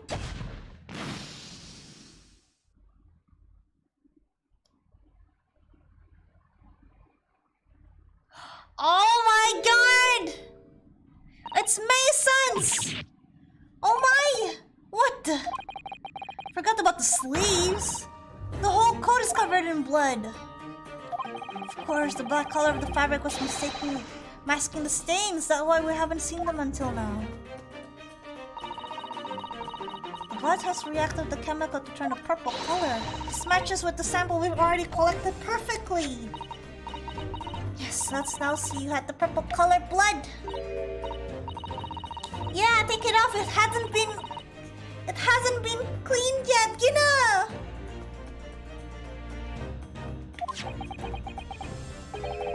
Okay. What were you all about? The victim? What do you mean? The blood spatters like Mason exploded, right? It's a rather uncomfortable situation, Mr. Naruhodo. I think it makes it quite clear. It means the omnibus case is finally solved. The truth about who really murdered the brickmaker, Mr. Mason, is revealed. Oi! What Can someone explain what's going on? Stop telling half story.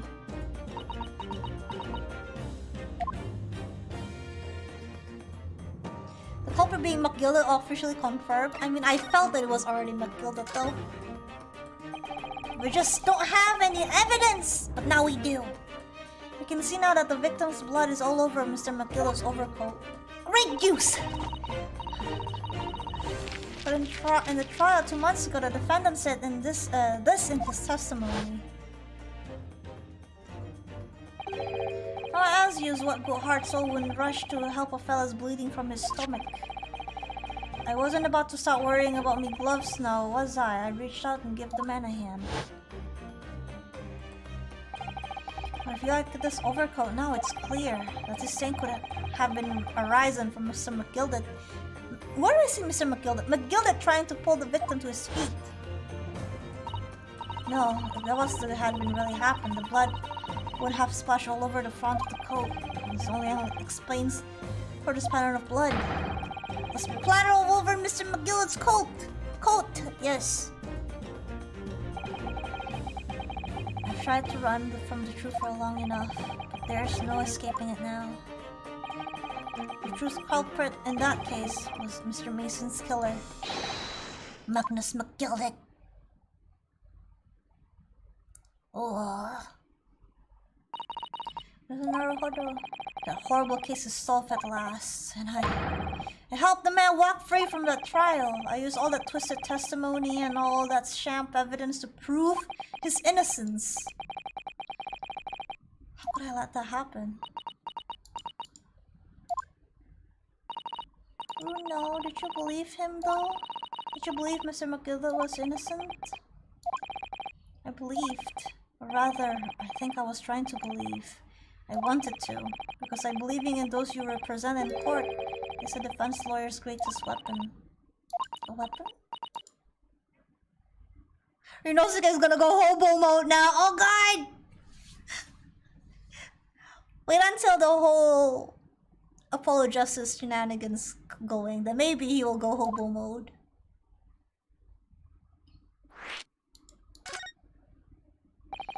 Before we came to the Great Britain, a great friend of mine taught me a valuable lesson. Valuable. You mean Kazuma-sama? Look at him! I miss him! Look at him! His bandana swaying. Listen, Rinosuke, we lawyers are only human. We can't know for sure what is the truth and what is a lie. Which is why we must resort to our primary weapon. An unwavering belief in our clients. That's all we really have. Unwavering belief? Only when we truly believe what our client tells us can we fight with everything we have for their cause. In any battle, there can be no victory without faith. So I believe you, unwaveringly.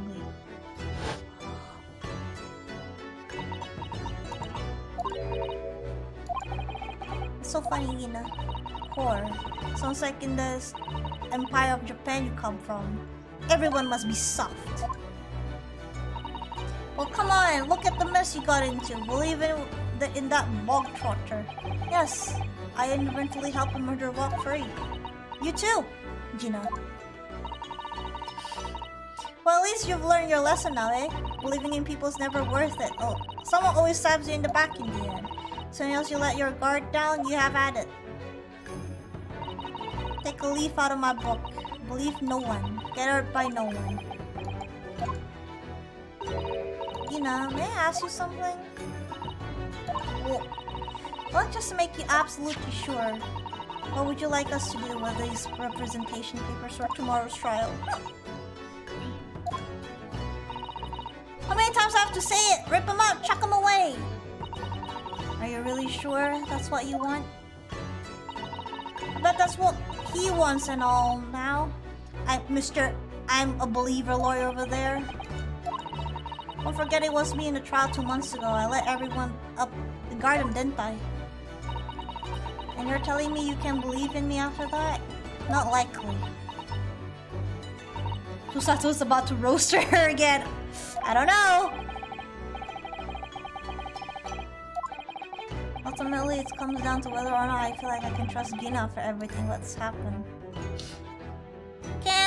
trust her? Can we trust her? Sugar, sugar, sugar. Can we? Do you trust her, guys? How do you guys feeling? Do you have unwavering belief to our diving friend over here?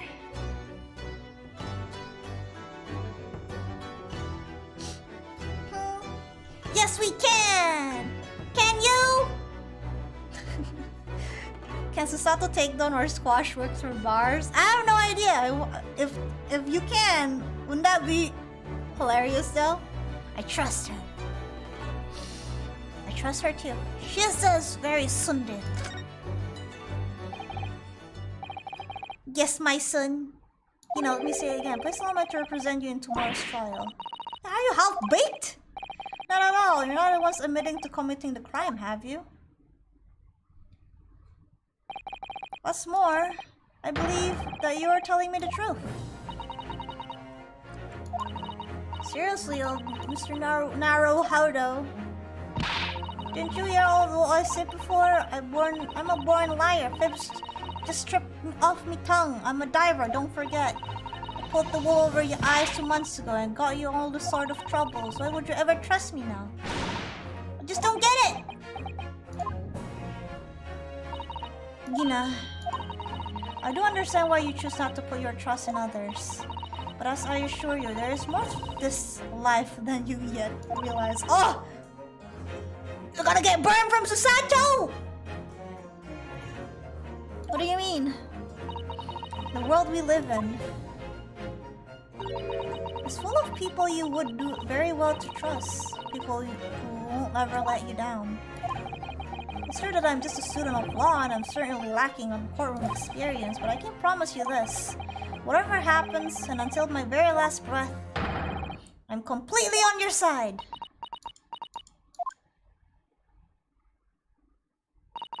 What do you expect me to say to that? Ah, he's crying, guys! Maximum sun! I got a sun alert. Then it's decided I'll take these papers now and carry it out the necessary preparation for tomorrow's trial. It would be a shame to throw them away now after it's been penned with your name so beautifully. What you like? You Eastern Wots are soft! I don't know what you are, I don't get ya!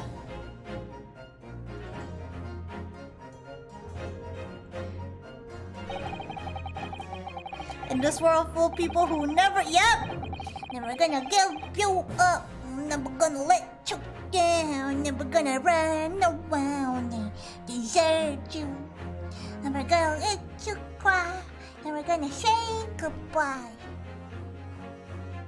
The face to see, yep. I'm thinking,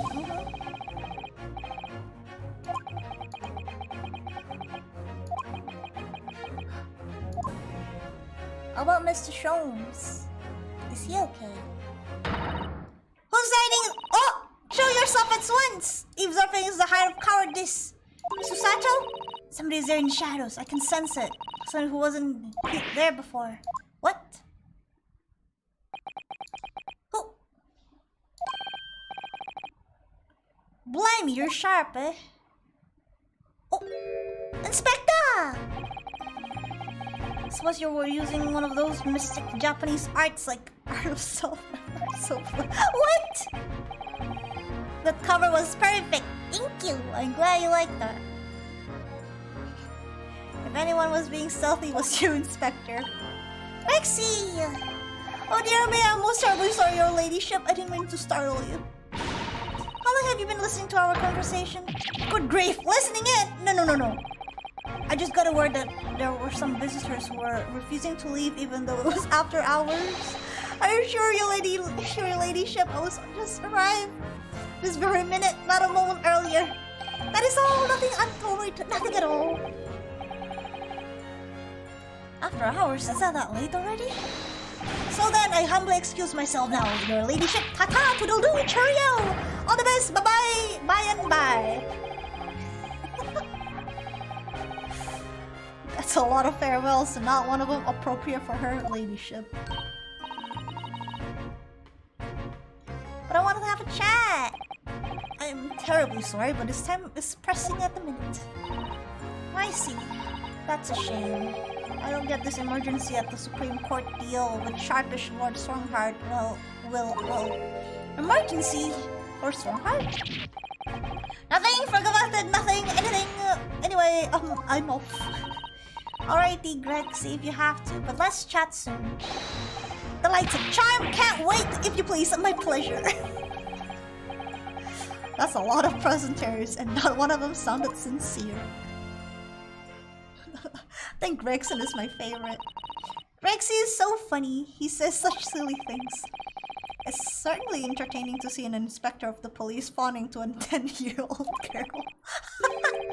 But anyway, I wonder what this emergency is in the Supreme Court.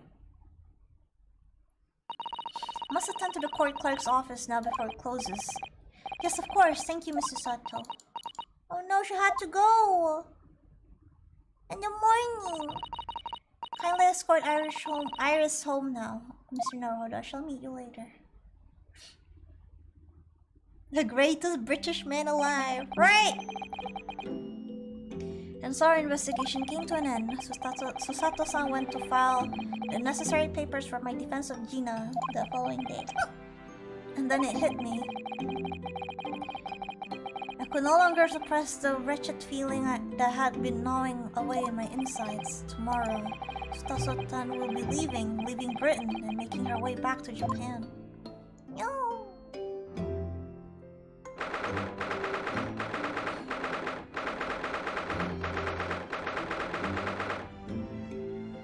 Naruhodo's legal consultancy. Naruhodo-san, it's been a very trying day, hasn't it? I do hope you're not too exhausted. What about you, Susato-san? Today has been even more trying for you, I'm sure. He's more charming than Gumshoe, not gonna lie. He is. I feel like I have a soft spot though for Gumshoe.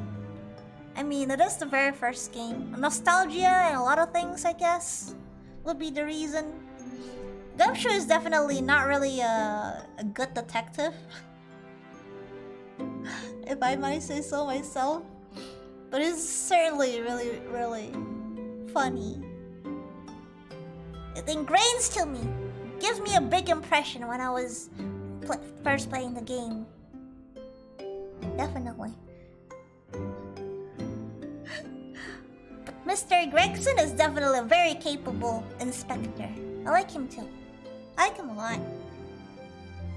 Mr. Shom was shot before our eyes. Gina was arrested. All on the back of the news, her father was fallen ill, and that she must return to Japan at once.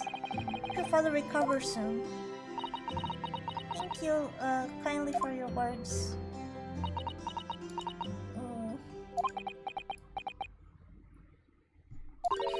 I wonder why it is that so many thoughts rage in my head like a storm, and yet I seem unable to find words to express any of them.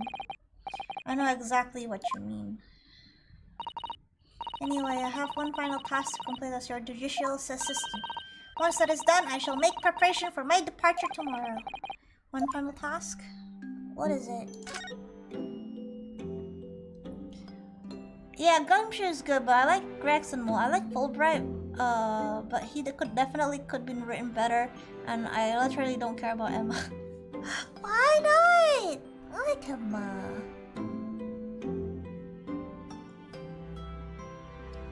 Emma is something, but it was okay though. The same like people like Susato more than Maya and all that. I like Maya a lot though. She's funny. Maya is adorable. I love her. Consume mountains of snackoos. Oh yeah! The snackoos! So I remember like the case for Emma and her sister was supposed to be like an addition, right? After the first game released. That's why they kinda mirror the same thing with Mia Fey and Maya Fey. That's why I forgot the name of her sister. Emma's sister. That's why she looks like Mia. And that's why Emma looks like Maya. It's just 2 months since we arrived in London, but we've managed to establish this office. It was finally feeling as though we were settling in. I would be lying if I said I felt no regret. Yeah, I feel like for real, in this game, everybody is very competent. Like, my assistant is a real judicial assistant, not some sort of spirit medium in training who's given the pressure to be the master Korean thing. And then the judge. And then the detective. I'm so sorry, Susato-san. It's just so sudden. Ryunosuke is competent? I'm not saying that Ryunosuke is competent. It's a Naruhodo thing, okay?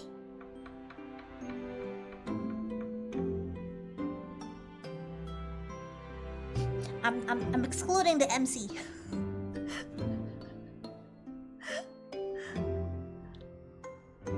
But it's funny that it seems more competent than Phoenix Wright, knowing that Phoenix Wright has been doing student of law for longer than Ryunosuke is.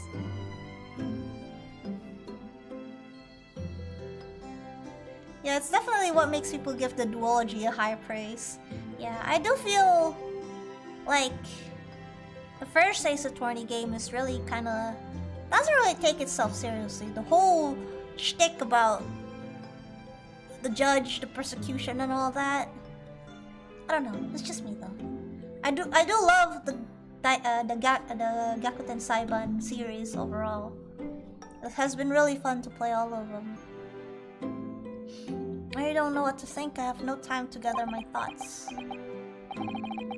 I know we've only been here a short time, but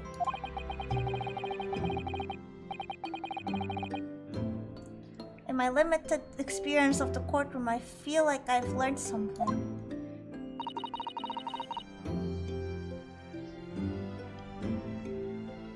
Ryunosuke is probably the least competent of the protagonists, but it's one of my... Are you sure? He seems to be able to stand his ground properly when Phoenix did.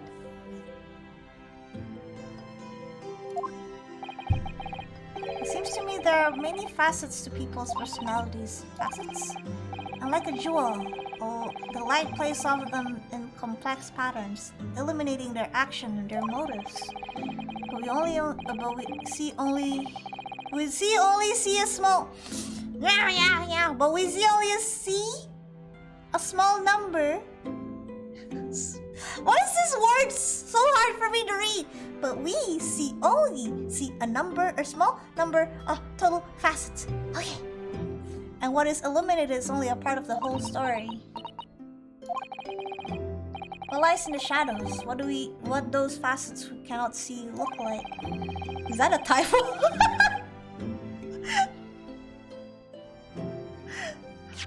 He's stuttering? Okay, how do we... But we only see a small number. I guess if we price it that way, right? But we only see a small number of total facets.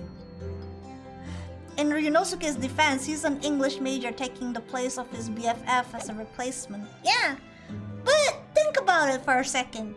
He managed to be on court way better than our Sweatin's Phoenix for a month to be a lawyer. Phoenix worked to be a lawyer. He had a master. He had Mia Fey for that too. Can you imagine? I'm not saying Phoenix is... Well, Phoenix is the master of bluff, right? But there are some parts we'll never lay eyes on for as long as it lives.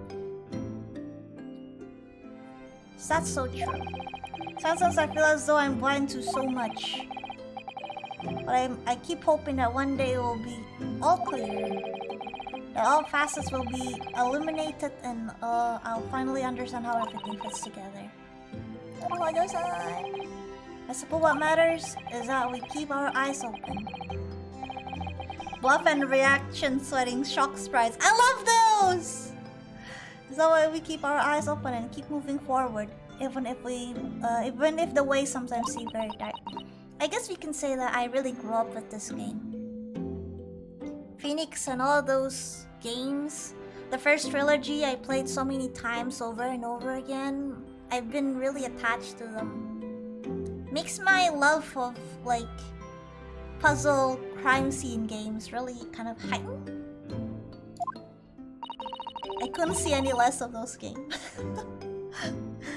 It's amazing to think it's just been 2 months. You've grown so much. Aww. Sorry? I've what? Said the one younger than me? Oh no, it's nothing unimportant. Do you know what time you'll leave London in the morning? Yes, I picked my ticket earlier. I should be leaving around 4 a.m. That's very early. I'll escort you to the station. Absolutely not. Sorry? I'm sure you realize why I couldn't possibly let you do that. You have a very important day ahead of you tomorrow. Gina's trial. Yes, I know, but every word you utter will have the potential to determine Gina's fate. You must get as much rest as possible, even though, like me, I'm sure you'll find it hard to sleep. But please, for me, do try. You mentioned one final task a moment ago. What did you mean? I nearly forgot. Please, I want you to have this. This? Oh! Her book! It's my notes from the case 2 months ago. The murder that was committed on the omnibus. It seems to me that this case of Mr. Windybank's murder, of which Gina is accused, is very much tied with that omnibus case, in ways that were not yet completely apparent. So I took the liberty of consolidating my writings about the case for you. With everything else she had to think about, Chisato-san still managed to do this and neatly laid out for me in her beautiful handwritings. Aww! That's my pleasure. I can only hope that it will bolster your case tomorrow for Gina. Thank you so much, Chisato-san. I'll do my best to use it wisely. You really are the best judicial assistant in the world. Well, that's extremely flattering. No! But I'm sorry to say that I've been a complete failure. No, you haven't not! No. Yeah, Phoenix Wright and the 999 series are pretty much my only interest in mystery games and VNs. 999. Which one is that? 999. Is it? Oh.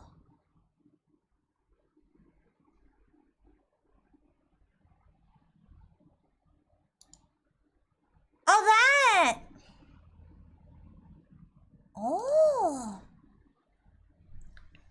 That. I never actually played that game. I'm just mumbling to myself. No, you haven't. No. Oh, it's getting rather late. I think you should go to bed now, Naruhodo-san. I must finish packing up my things in my room. Sato-san, I wish you the very best of luck tomorrow. Good night. Wait, there's something I need to say. Hiya! There it is! What is it? A squash or takedown? What's that? A secret technique of mine. Oh my god! Too much! Too much! I'll just say, you know what?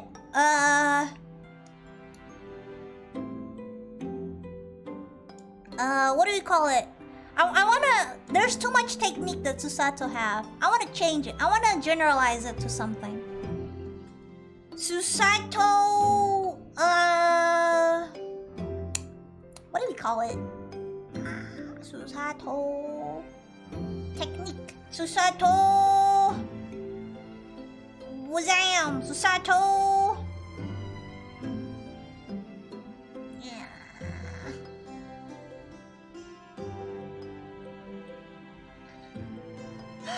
Isn't an evolve takedown since you have her journal to evolve it. Yeah, because there's so many. There's shutdown, there's takedowns, and there's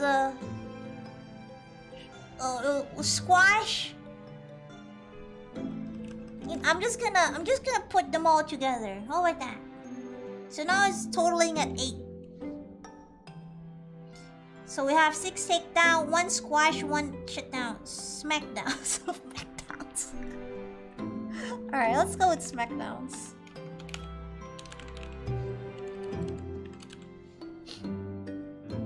Yeah.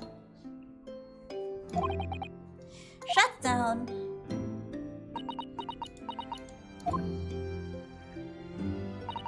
Please, I implore you. If we have to voice our goodbyes, I won't be able to hold back my tears. No. Susato-san.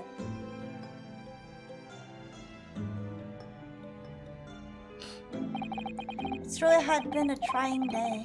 On our feet for hours, getting Gina to open up to us, learning the truth about that nemesis of a case. Physically and mentally, I was exhausted, and yet the idea of sleep seemed impossible. But I forced myself to close my eyes, and as a cacophony of scenes of our lives here in London played through my mind, eventually my fatigue triumphed, and I fell into a deep sleep. No. Yeah.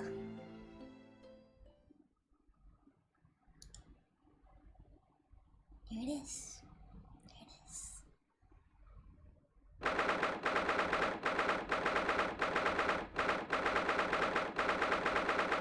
Oh yeah? What? Yes, I quite understand. That is a great weight off my mind. Oh, shrooms! Rest assured, I shall put everything in place exactly as we discussed it. Thank you so much. It has been an honor and pleasure to be acquainted with you, Mr. Sholmes. On the contrary, the pleasure has been mine. Oh, who's he talking to? I bid you farewell, and Godspeed. Susato! And dear Madame, I was just saying goodbye to Mr. Sholmes. Oh.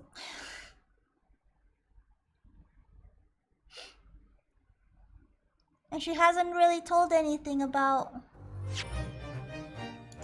Alright. So tomorrow is gonna be a part of the the part of the trial. Well, so this is where we leave it for today.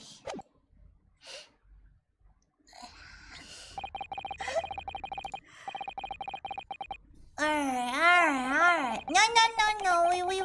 We go now. You don't have to say. Yep. Thank you. Alright. Well, that was something. that was something. That was a trying day, a trying session of Ace Attorney, the great Ace Attorney. But damn, it was good progress, right?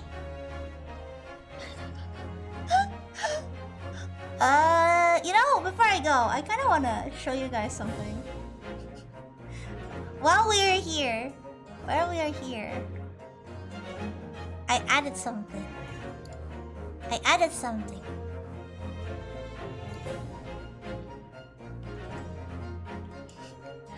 I know that, you know, I can fling you around, right? I can fling you around whenever I want, right? Oh, now look at this. Look at this. Wonder what this is. Wonder what this is, guys. Oh, I wonder what this is. What is that?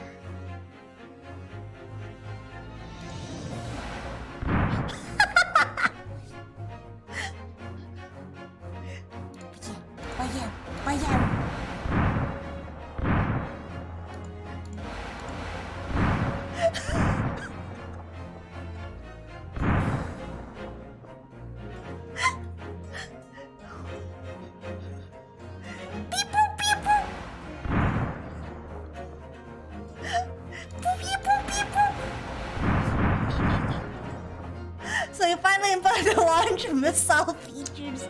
Yes! Now I can blow you guys up whenever I want.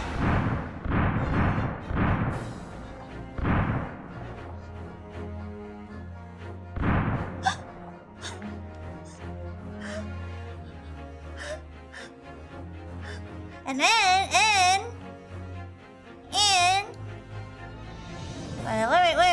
where is it?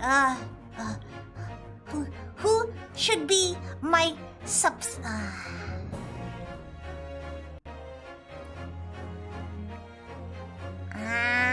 no. Not yet. I need to be bigger.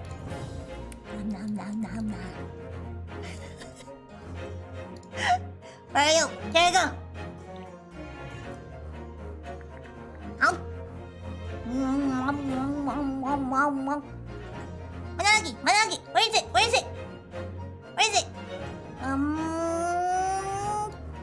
Do I want pixie? Do I need yellow? Gonyam.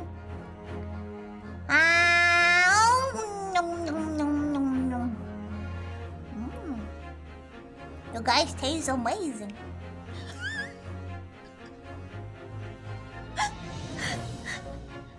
Is that soda ball rockets? I don't know.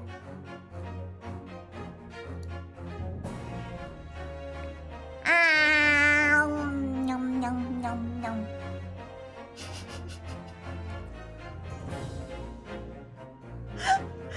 Well, cocos are consumables. I can respect. No. Oh, you guys are back. I can eat you again, you know. Become not tasty. No, you guys are tasty. Now I can eat you guys. And no, not tabonk, but taboom. I got taboom.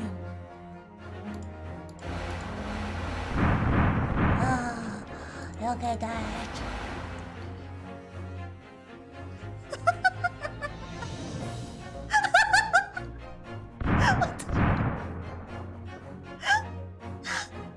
Okay. I'm done playing now. I'm done. Durian flavored why do you have to make it durian flavored? Alright, I'm done now. I have to go. There's more construction going on, so I have to go before the ransack house. Anyway, thank you guys for coming. I hope you guys like the little features that I managed to get going.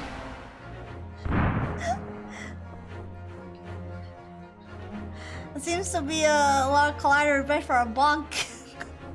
That's why it said bump, a boom, a kablam, kablam. You know? Anyway, what you cook, guys? Thank you.